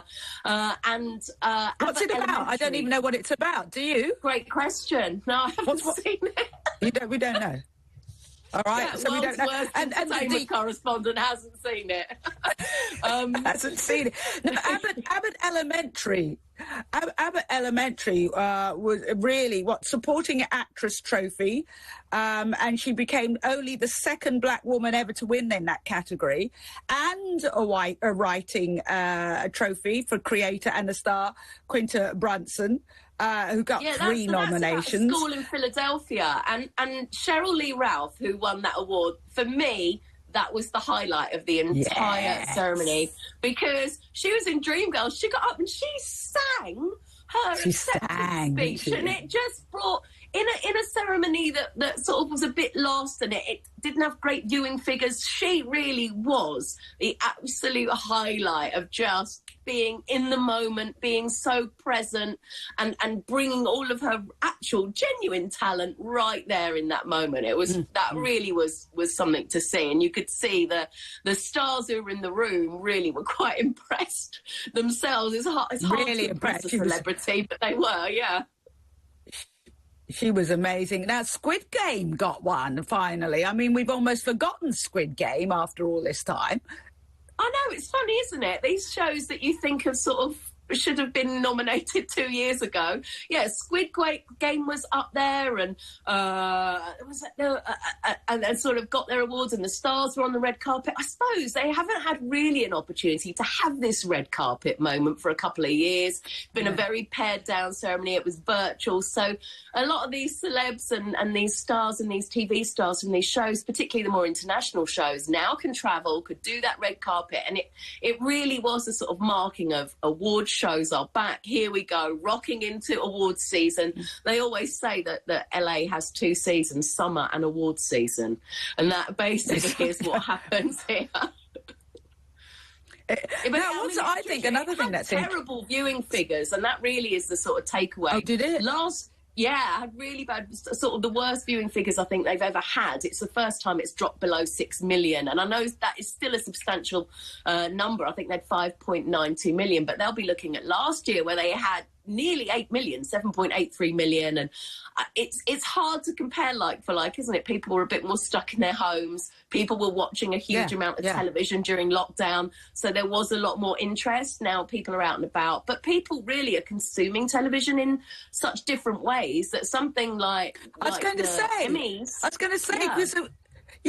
say also, back in the old days, it was, ABC and what have you. I'm just having a look. It's like Apple Plus and Netflix, all of those things. I mean, it's a very different viewing platforms now.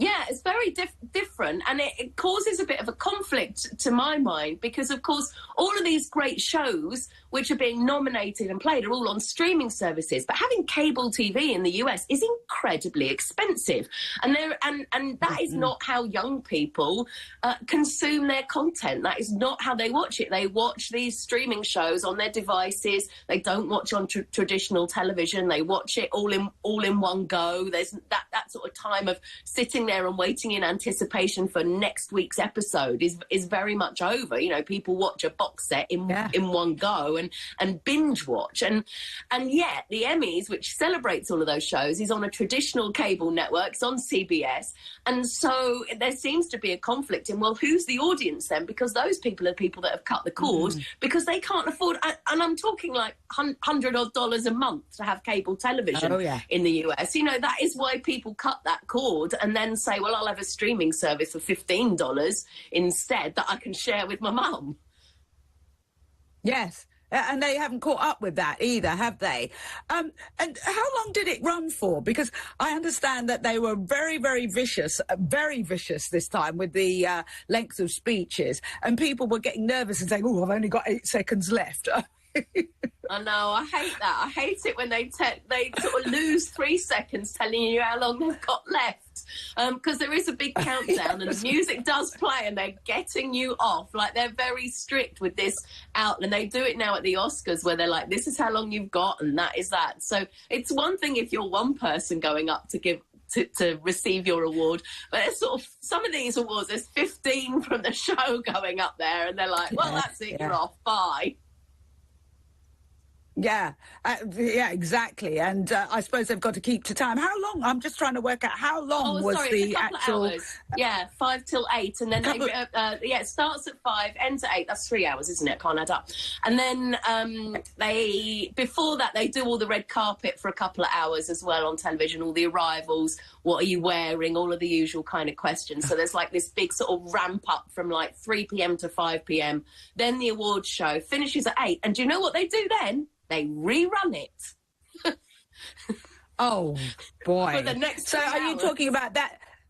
I was going to say, so that 5 point whatever million, that might be the both shows together. God, how desperate have you got to be? Now, hosting it was Saturday Night Live vet Kenan Thompson. I just saw clips of that. It didn't set my world on fire. Or is that because I've got a Brit sense of humour and not an American sense of humour? It took me a really long time of living here to fully appreciate Saturday Night Live, and I've been here 9 years, and now I do. But it's a very different sense of humour to our sense of humour. It is very much an American institution. Kenan Thompson's been on it for a very, very long time.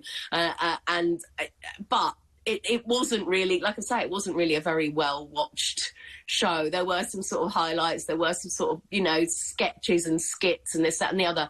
But I do think that for me, and speaking to what you're asking, yeah, it took me a really long time to get into the humour of Saturday Night Live and to understand why it's such an institution, because it always feels a bit old-fashioned to me, this show. Yes, it does. Yes, it does. Sorry. No, it does, and there are huge differences between the British and American sense of humour, and I'd say there are differences between the LA sense of humour. You know, because, you know, people like Kim Kardashian, we don't get the joke up here in New York. But there are lots of different regional, differences. What I wanted to ask you as well, I don't know about you, but I've had people come up and offer their condolences, for instance, about the royal family and what have you. Do you get that in LA, or is it just a New York thing? No, very much so. People say, I'm sorry about your queen, and that has been really lovely that people have offered that when they do hear the accent and they tune into something that's been going on. And generally, you know, it's something that has been very sort of acknowledged and has been very, very sort of sweetly done. I think internationally, actually, on a personal note, I have 2 exchange students who live with us. One's from Germany and one's from Brazil. And both of their parents messaged me, so sorry to hear about your queen. She was really all of ours queen. So I think it's not just in the States, it's not just in LA. It really is this global moment where all countries have sort of got together and sort of feel that. Yeah. Yeah, and of course the Crown, everybody's going to be waiting for the Crown. People have actually said to me, I wonder how they'll cover this in the Crown. It's hard not to roll one's eyes, I have to say. And the other thing that throws me is when people say to me, I'm so sorry for your loss.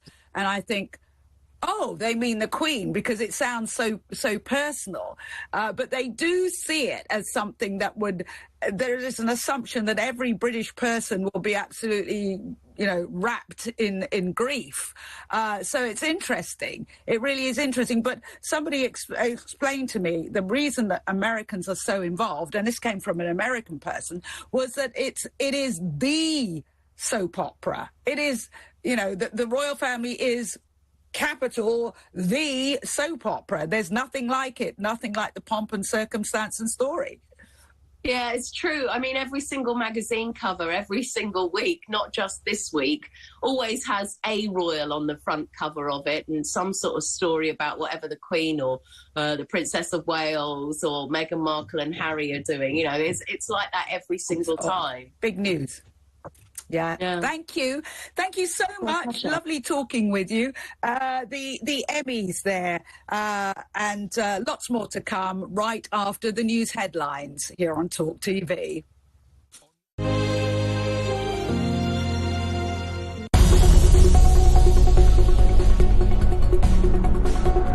Hi, I'm Aisha Hazarika. There's nothing I like better than a good debate. Come join me on The Talk on Talk TV.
As we bid farewell to our cherished monarch, join Talk TV to reflect on an extraordinary life of service and dedication.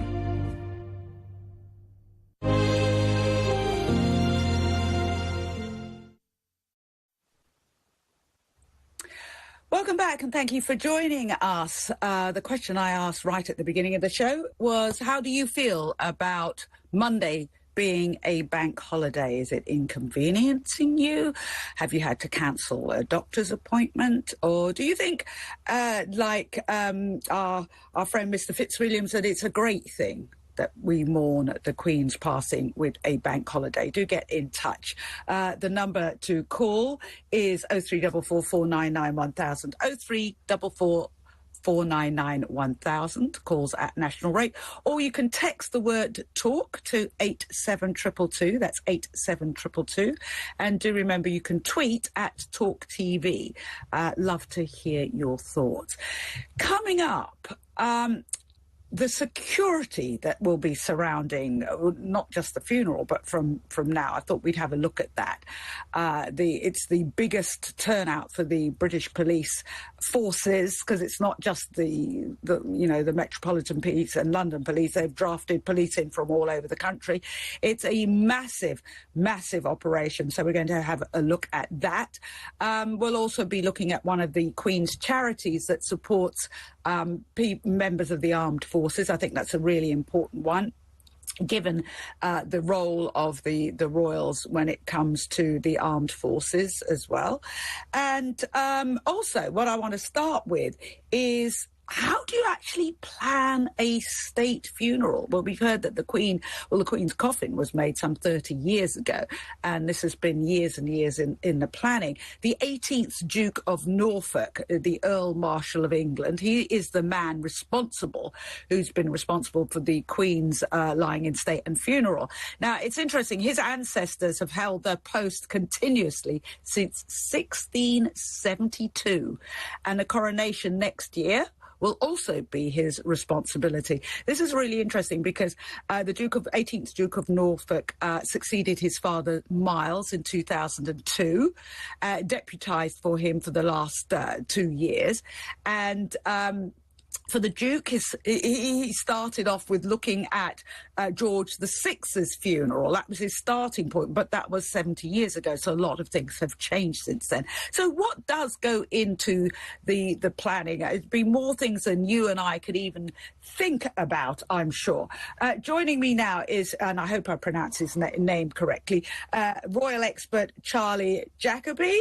I hope I pronounced your name correctly, Charlie. Have I? That'll do. Honestly, I'm very, very happy with anything. Hi, Trisha. Anything you get, Charlie. So, as I said there, the 18th Duke of Norfolk has been planning this for a very, very long time. It must take, I mean, for us, we see all of this happen, but when you break it down, it would be a hugely complicated job. Colossally complicated. I mean, you've got certain fixed things, such as Westminster Abbey holds 2,000 people, so you have to manage your guest list. You have, as you said, the largest police presence at almost anything ever, and that's not just our police. We're going to have American Secret Service. I mean, presumably Peruvian Secret Service, Secret Services from all over the world to look after their heads of state. You've got 4 distinct operations going on at the same time. Operation London Bridge, which is the whole thing. You've got Operation Springtide, which is the proclamation of King Charles becoming king, which is quite a good thing because it kind of takes his mind off the rest of it. You've got Operation Unicorn, which is because she died in Scotland, which is part of that. And then there's a Operation Marquis, which is the lying in state, which is, as we can see, 750,000 people managed through a room in Westminster. I mean, that takes some doing as well. And it's not just, it's when things happen. I mean, just looking at the members of the royal family, for instance, the Princess Royal accompanying they have worked, when you add up the hours and the clothes changes and who is where and when and how, even that is just, you can't believe the planning that must go into that. Well, I think the flexibility is extraordinary. They were flexible enough to allow William and Harry and their wives to go out together at Windsor last week. That was really impressive. They're having to cope with the fact that it looks like Camilla, Queen Consort, has broken her toe. What's that going to mean? What are they going to have to do about that? She's integral to all this. So there's loads of stuff they couldn't possibly have planned for. Exactly, like even today with the new Prince of Wales and King Charles just going out and greeting the crowds. That looked to be spontaneous. Well, it must have been, because I don't think even they realised that there'd be such a massive response. That was an add-on, I'm sure. But I mean, what a brilliant thing to do! It's the clips you played of the delight in the crowd were just marvellous to hear. I mean, that is royal magic, isn't it? Yeah, absolutely is. Now, let's going back to the planning. There are all the actual, bits of kit, if I can put it that way. For instance, the gun carriage. You don't realise that someone's had a job ever since King George the Sixth passing to look after that. I understand the chap has to turn a wheel a quarter of a motion every week so that wheels don't lock. So, I mean, there's everything you see. The crown, for instance. And even transporting that and all of those jewels, all of that needs arranging as well. And the staffing and the fact that, soldiers faint, people aren't available, people are in the wrong place at the wrong time. It has been very seamless so far. We've seen many things go right and hardly anything go wrong. So, I mean, it has been an absolute masterpiece. I think we'll find out, as we did with Prince Philip's funeral, we'll find out more after the event about, what could have gone better, perhaps. I mean, we found out things about the famous vehicle that the Prince Philip was carried in. We found out things about, the delay on the steps of the chapel. So let's wait and see. But as of now, it's just dazzling. It is, and it's something that other countries would willingly admit Britain does at its best.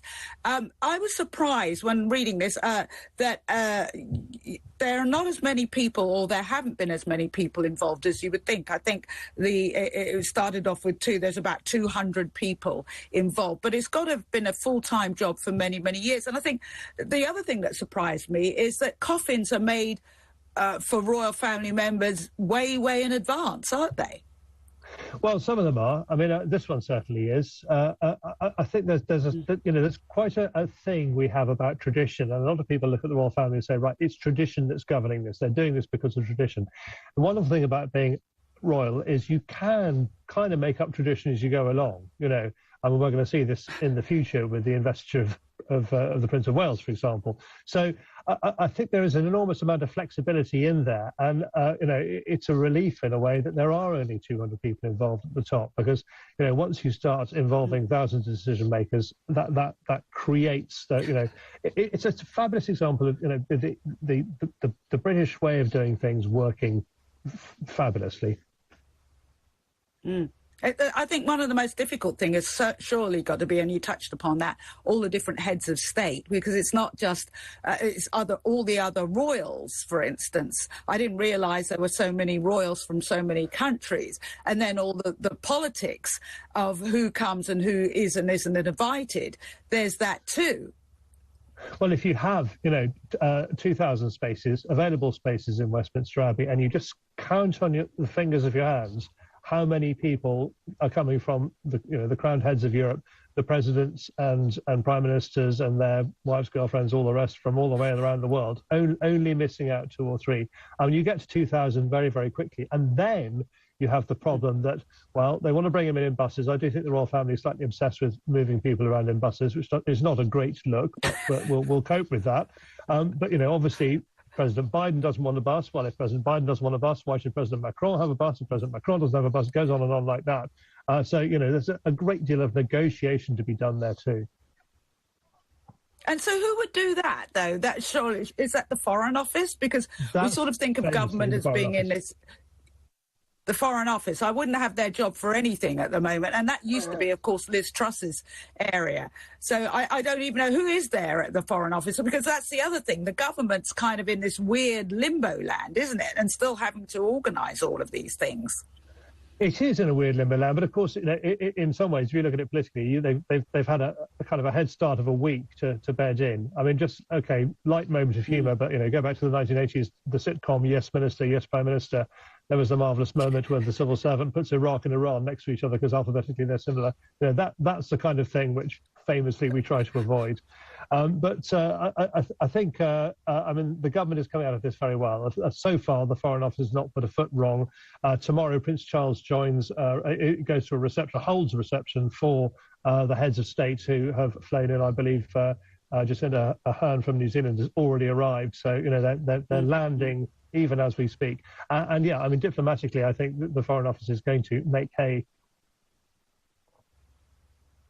Yeah, absolutely. And I was just thinking, when you said about the flights coming in, that's another thing. Air traffic control have been involved, because I know planes flying over, during the funeral. So, schedules have been changed. So planes don't go over Windsor Castle while the funeral's on. Even things like that. You think, wow.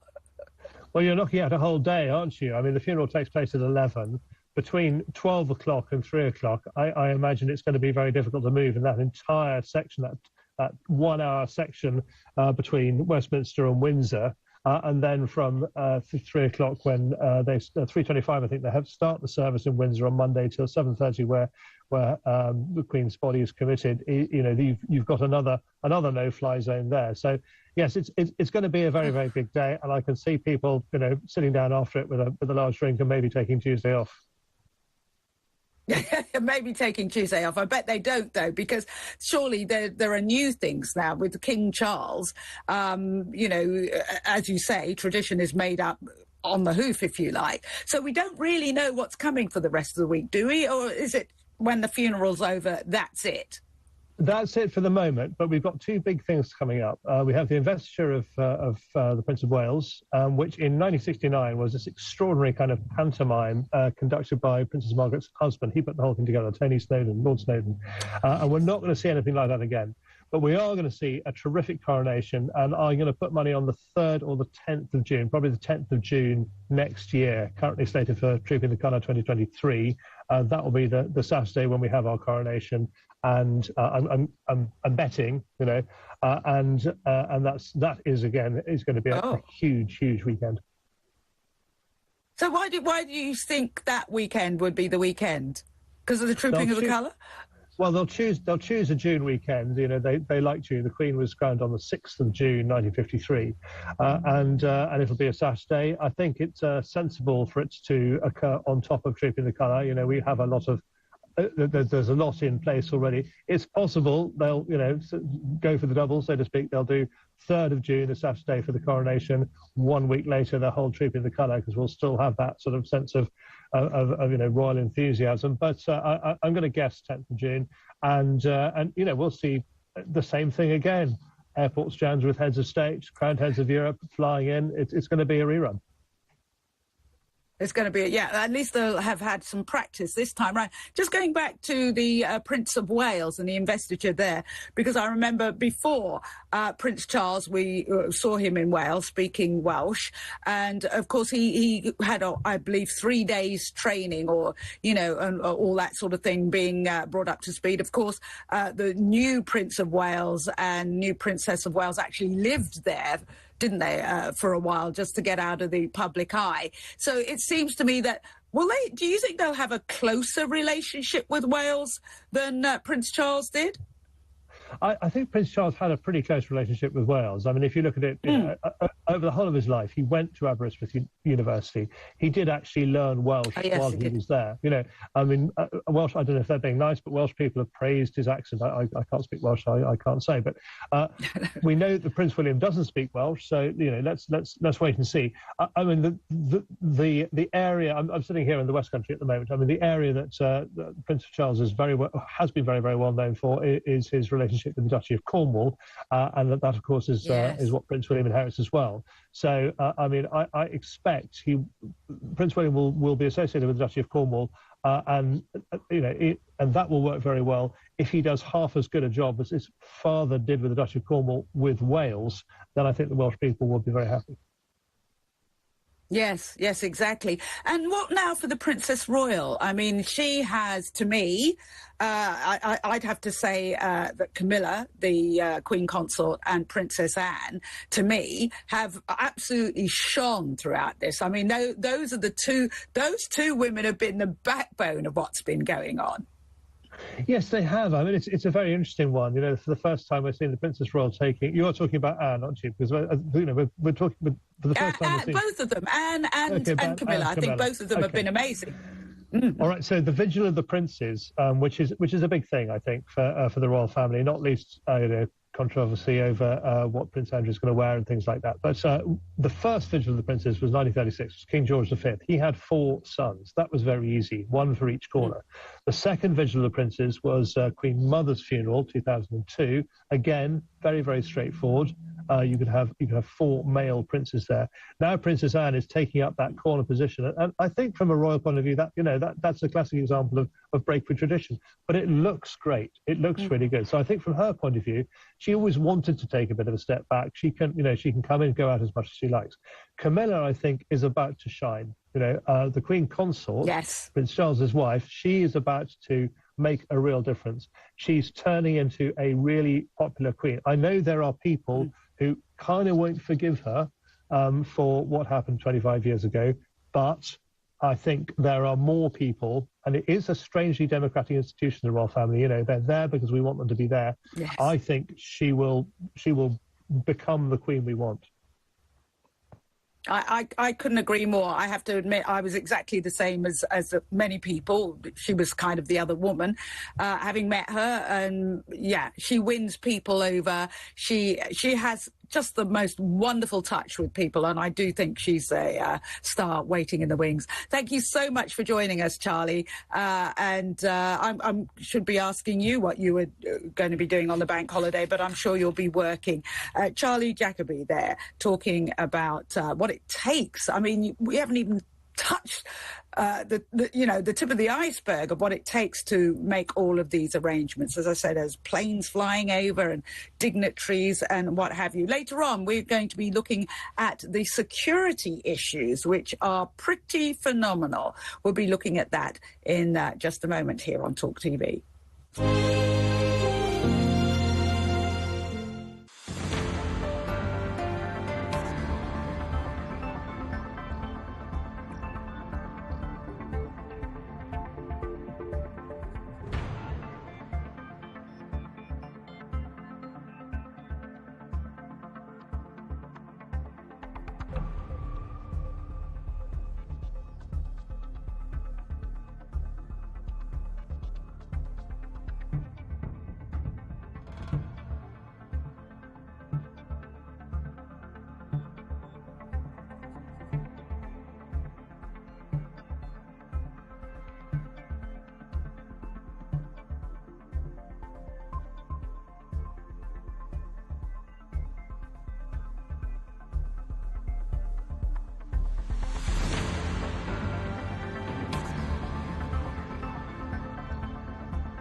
A little later in the show, we'll be catching up with what is going on in the Ukraine. A lot of news there.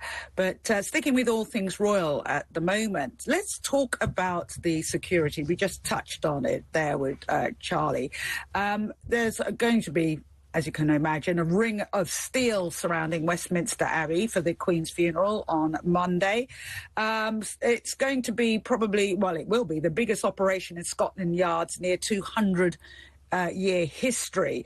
10,000 police officers, including 2,000 from around the UK, will be guarding central London. And the Queen's 23-mile route to Windsor Castle on Monday. Many bridges, many roads will be shut. There are going to be 23 miles of barriers put up to control crowds. And that is not even counting, we've got police guarding the Thames, all sorts of things. So to talk more about the amazing security operation that is already in force, joining me now is Will Geddes, who is a security expert. Will, this is absolutely massive, isn't it? I didn't realise there's got to be people in the Thames as well. They already fished one chap out, apparently. Yeah. What are they doing, using facial recognition? I mean, we saw footage of people taking flowers. I didn't even realise that the security are making people unwrap the flowers, take them out of the plastic, and even looking at that. Just talk us through some of the huge logistics involved. Well, how long have you got, Trisha? Because I could go on for a long time about this. There's an awful lot here. You've got to remember that, as you've very rightly said, this is the largest event that the Metropolitan Police have had to control. And the Metropolitan Police have a world-beating standard in terms of hosting foreign dignitaries, major pomp and circumstance events, 2012 Olympics, London marathons, you name it. But this event itself is like getting all of that and putting it all together and saying, right, you've got to do it. And whereas with a lot of state visits and having taken former heads of state to various events across the world, I know that usually it's only for a day or two. This is for a week, and we're under the focus of the world, and we've got to get it right. So just tell me, I mean, you know, we mentioned before, the Americans will bring maybe Secret Servicemen, you know, say Chile or some other country. I mean, you'll have, I guess, security men and women from all over the world. Are there certain rules that they have to follow? Oh, yes, absolutely. There are some rules. But having said that, those that are responsible for their respective head of state will review those plans which are in place by the Metropolitan Police. And many of those heads of state have been to the UK before for various different functions. So their counterparts within their security team and those within the Metropolitan Police will know each other. They'll know how they operate. They know how it's managed, and they know the quality of service that they're going to get. Now, in most cases, most of those heads of state will have their own personal security details, but those security details will have to stand back a little whilst Metropolitan Police take over control of protection, particularly on the journey management from wherever they're departing from, which would be their residence or their embassy, to a forming up position, which is where they will then be minibussed in, apart from three particular premiers: President Biden, the Emperor of Japan, and the Premier of Israel, who will be allowed to take their own security details with them. And I know that the beast, the infamous card that President Biden travels in, has been delivered to the UK this weekend. Wow, I mean, when you say being delivered, that thing weighs a ton. What, they had to fly that in? What I want to ask is, are they allowed to carry weapons, though? See, I mean, maybe I've watched too much James Bond or something, but are all these foreign security guys, are they allowed to have weapons and things like that? Or do they, because I remember the whole discussion around Prince Harry and his security, and there being some question about how foreign operatives work when they're in the UK. Yeah, well, the Harry situation is quite different to obviously heads of state, and we could go into that later. But equally, Trisha, you can never watch too much James Bond. And in terms of the teams for Biden, for the Premier of Israel, and for the Emperor of Japan, they will be allowed to carry their firearms, and they will be able to respond, but under very, very strict remit of the Metropolitan Police. this is our country that they're visiting, and the host has to take major responsibility, and those security teams do need to relinquish that. But at the same time, they do need to protect their premier. So, there are many, many different factors. And in terms of the layers of security, the Metropolitan Police are having to consider everything across the spectrum, everything from international Islamic extremism all the way through to anti-royalists clashing with pro-royalists. Yeah. And what about drones? Because I understand the police have actually asked people to look out for drones. Does that mean they're going to use drones? Because it's a no-fly zone. So would they use drones or would they not use drones? Well, I think the Metropolitan Police are looking out for two things. They will have their own drones, and you will see a lot of air control by the Metropolitan Police, but there could be drones that are launched by members of the general public. However, and that will be to achieve some fantastic footage. But equally, we have seen in places like Syria and other parts of the world, particularly in Libya and in other hot zones, where drones have been used as a delivery device by terrorists. And so, the Metropolitan Police do have some very good capabilities for anti-drones. So there are abilities to be able to knock out the signal on those drones, to disable them. But again, they want the members of the general public, as they always will do, to basically help and support where they can. So, I'm advising people who are going to go along on Monday to firstly look for where the nearest police officers are or stewards are. And the second thing is, because they know where they are, if anything was to happen, they will guide them out of that problem.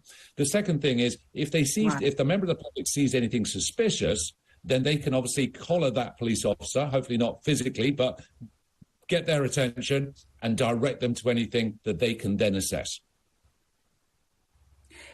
As we said, it's you're going to get people from not just those countries, the dignitaries and politicians, but then all the staff around them who might not necessarily be going to the funeral, but will be there to back them up. And I understand that already NHS services in London, what have you, have been told to check on people who are coming in, because if they're not British, then they have to pay and get a name and get a number. But do they have diplomatic immunity? Because, you said they can protect the heads of state and what have you.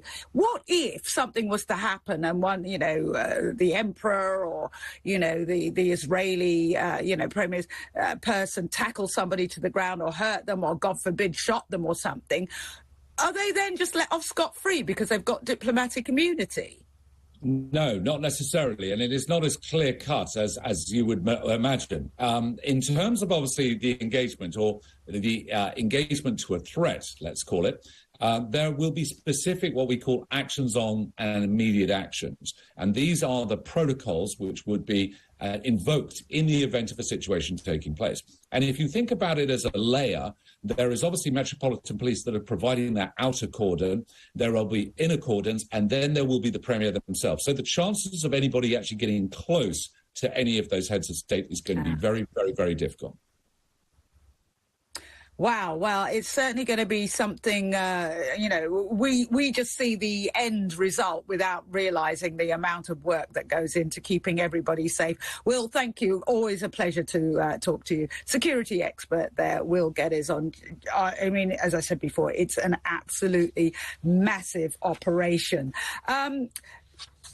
We mustn't forget that there is other news happening because, there is really serious news happening. Let's talk about Ukraine and the latest on Ukraine. Just to, in case, and I don't think this is what is upsetting when anything happens, albeit very sad, with the Queen's passing, it does eclipse or tend to eclipse all other news. But we shouldn't forget that there's a lot of other suffering going on still in the Ukraine. I could talk about Afghanistan and Iraq and places like that. Once they go off the front pages, they might go out of our minds, but they are very, very much still something that needs to be looked at, kept an eye at, and thought about. Joining me now is Rob Clark, who's the Director of Defence and Security at unit Civitas to talk about the recent going on in Ukraine. Thank you for joining me. Now, as I said before, Rob, things get pushed off the front page and people forget about it, but there's actually been quite a lot happening in the Ukraine recently, hasn't there? For instance, the finding of at least 440 mass graves found in a mass burial site in Izium. I mean, signs of torture. I mean, that in itself is horrific. It is horrific, Trisha.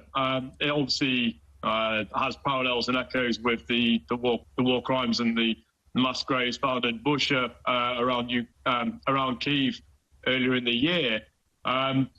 It's incredibly disturbing, but this fits the pattern and the narrative of Russia as a military, incredibly exaggerated their capabilities. And when we see, particularly in the last sort of 4 or 5 months, the latest round of conscription in the Russian army over summer, they're reducing further their standards and their entry standards. They've been recruiting heavily out of prisons. So at the beginning of the war, when we saw mass rape and torture be used as a weapon against the civilian population, we can only see this increasing now. And like you mentioned, the mass graves uncovered in Izium is incredibly disturbing. Yeah, and in something that I think was huge news, after those meetings in Uzbekistan, Vladimir Putin has actually acknowledged some concerns from other world leaders. It was quite remarkable, really, when we consider the relationship between Xi Jinping of China and Vladimir Putin. It was described, obviously, before the war, was described as a relationship without limits. Now there clearly are limits. However, I think it's important to note those limits are more public limits. So, for example, we could see the awkwardness and the embarrassment, for example, with Turkey's president and India's Prime Minister Modi, for example, being seen with Putin this week in Uzbekistan. But I think in private, there aren't really that many limits. China still are looking at purchasing liquefied national gas and petroleum from Russia. We know the Russian military are still heavily backed by the Chinese. So I think it's a relationship with limits in public, at least, if not in private. But even just that, when you say in public, for Putin to actually acknowledge that, do you think that this could be the beginning of any change of direction? As you say, they're now recruiting heavily from prison populations and what have you. So that in itself, I would have thought, is, if you like, an admission or an acknowledgement that things aren't going the way that Putin initially thought they were, because we might know that, or that's what we might hear, but that's not the message that he's been giving out until now. I don't think it will really change the track too much, particularly when we consider China and Russia's relationship. For example, they stated several times, both Xi Jinping and Putin, the Russian and Chinese alliance. They very much see it as a counter to the sort of American-dominated global world order. I think, for example, Xi Jinping mentioned a sentence along the lines of, the Russian and Chinese relationship is there to inject stability into the world order. That conjures all kinds of images that are quite horrifying to imagine. I don't think it will really change much in the future going forwards, unfortunately. And it seems like one of the things that I'm surprised and maybe not surprised that one of the first people to offer condolences to King Charles III was Putin. He's done that twice. And there's almost a suggestion that why shouldn't he be invited to the funeral when he would know that he wasn't? I mean, that again is that thumbing his nose at the West? Is that ticking a box? I mean, with Vladimir Putin, it's always difficult to know the sort of man's intentions. I think there's probably an element of both, to be perfectly honest and perfectly fair. The Russian people have an affinity with the monarchy. Obviously, our royal family, the British royal family, share quite close hereditary lines with the old Tsarist Russia. So I think there is an element of that in there, but it took me off surprise. I won't lie. I was surprised when President Putin was, I think, technically the first foreign head of state to offer his condolences. It could be the ultimate trolling, or it could be relatively sincere. To be perfectly honest, I don't think it really matters. It raised an eyebrow when I saw it, but past that, I don't think it's significant. So, I mean, this is something that's going to go on through the winter as well. And that is of huge concern, because now, the Ukrainian people will have to battle weather as well as these newly conscripted troops of, who are terrifying, quite frankly, where they're conscripting them from. What difference do you think the winter's going to make? Well, I mean, it's very interesting that Ukraine's recent counter-offensive, which has obviously been back in the news the last few days for its stunning success. I think they've retaken around 3,000 square kilometres in the last 3 weeks, which is phenomenal, a phenomenal achievement. It's important to note that this has occurred before the winter kicks in. So, for instance, when it comes to sort of energy security, energy dependency, it's one thing. It's weakened Putin's hold over the West regarding the energy security and in terms of sanctions. So the fact that they've weakened the Russian military even more so before the winter truly kicks in. And it's important to note just how bitter and brutal the winter is in that part of Europe. It's an incredibly harsh weather system.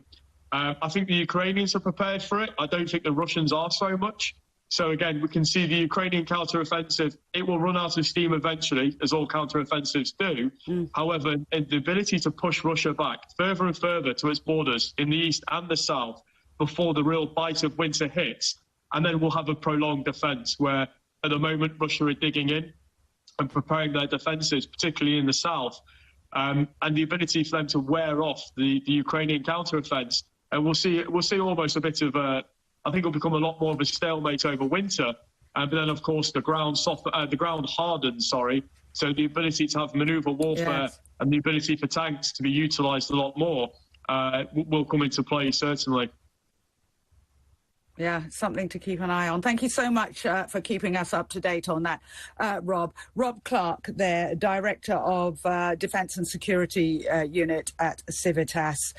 More to come after this, so stay with us here on Talk TV.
Welcome back. As the armed forces are so involved with the Queen's funeral, I thought it'd be interesting to speak to one of the charities that the Queen was involved in for some 70 years, patron of a charity, and that's SSAFA.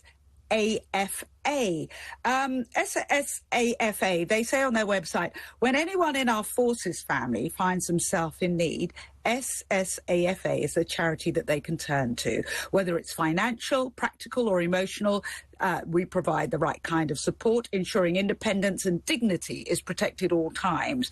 Whatever they're facing, from debt or addiction to mental health problems, our forces and their families can rely on SSAFA and our personalised support to help them through it. And I thought, recognising, as we should do, the issue of mental health and distress and what have you to do with our forces is a really important subject. Joining me now is Wing Commander Kirsty Bushell from SSAFA. Kirsty, thank you so much for joining me.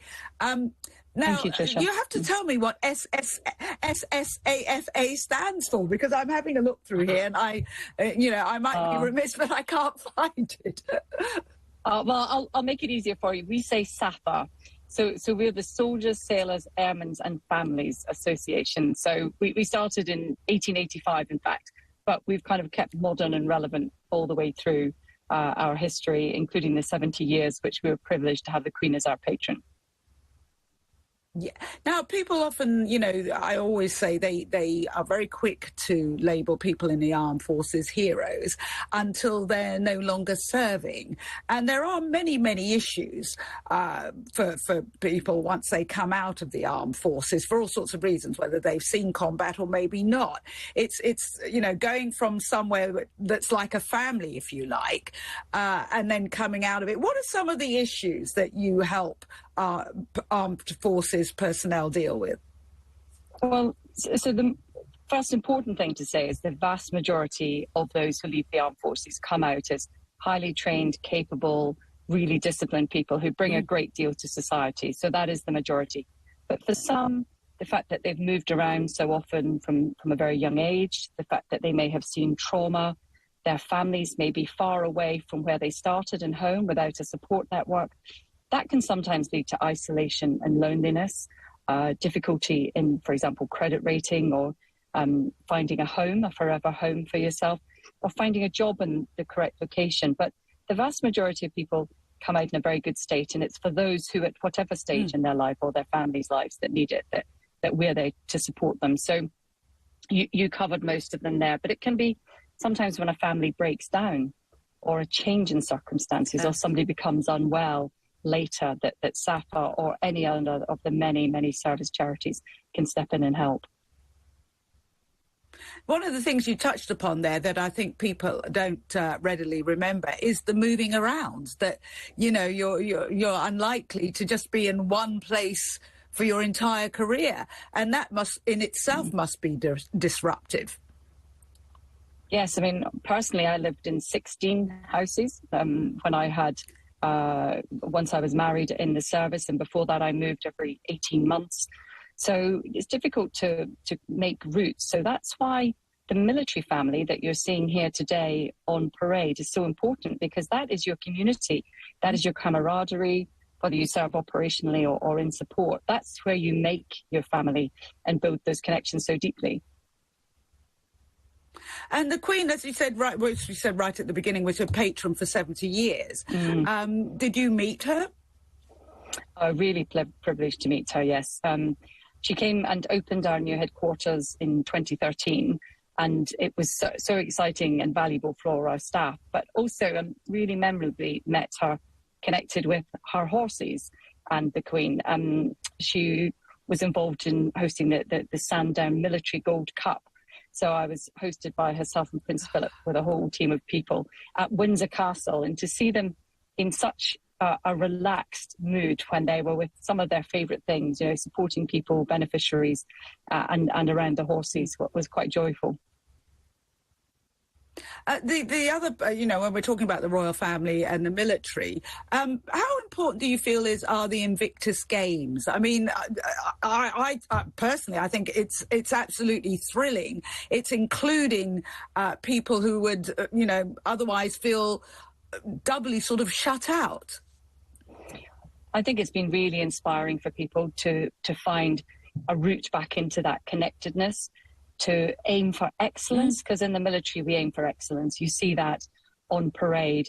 And for the Invictus Games to give people that competitive outlet, and older than you would ordinarily start an athletics career sometimes, but for people to be able to connect with camaraderie and find that shortcut to shared experiences and activities. So it is a marvellous thing, that the Invictus Games. Mm. And just let me come back to you. What was your career like? I mean, why did you join up?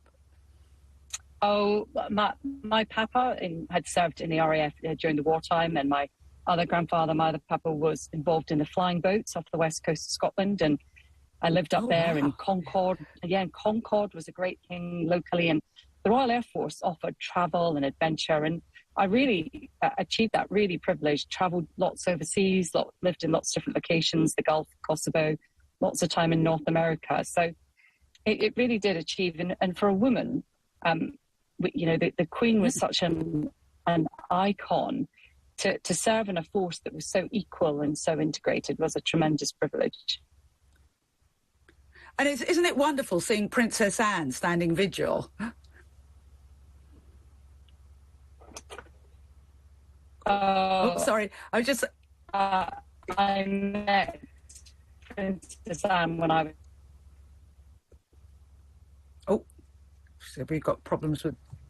Oh, we've got that. That's so sad. We were just about to hear about Princess Anne. That was Kirsty Bushell there, just touching upon a little of the excellent work. Wing Commander Kirsty Bushell from SAFA, which is an organisation helping servicemen, you know, and the Queen was patron for some 70 years. Sadly, we lost that line, but we did hear about what excellent work they do.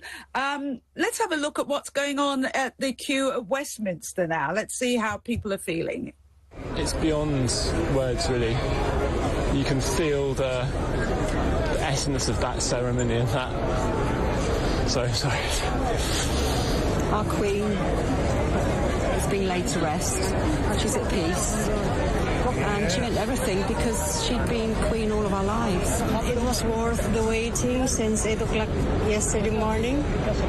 And it was very solemn. I think everybody shed a tear. It's beyond words. And she's gone. I mean, it's like a movie. I didn't think I would have felt, I didn't think we'd have had tears. It was very hard. I mean, I queued from 10 o'clock last night, so I slept on the embankment last night. There are people here because they want to honour her in whatever way. One feels history passing. It'll take a lot of time to sink in. I just felt that we needed to be here. I needed to pay my respects to her. She's done an incredible amount of service for this country and beyond. So it felt like the right thing to do. We'll have to move past in an orderly fashion quite quickly so the maximum number of people can pass and pay our respects in our individual manners. I haven't decided yet what I'll say. Like I said, I think some of the greatest gift of those queues are people just being able to meet other people and talk.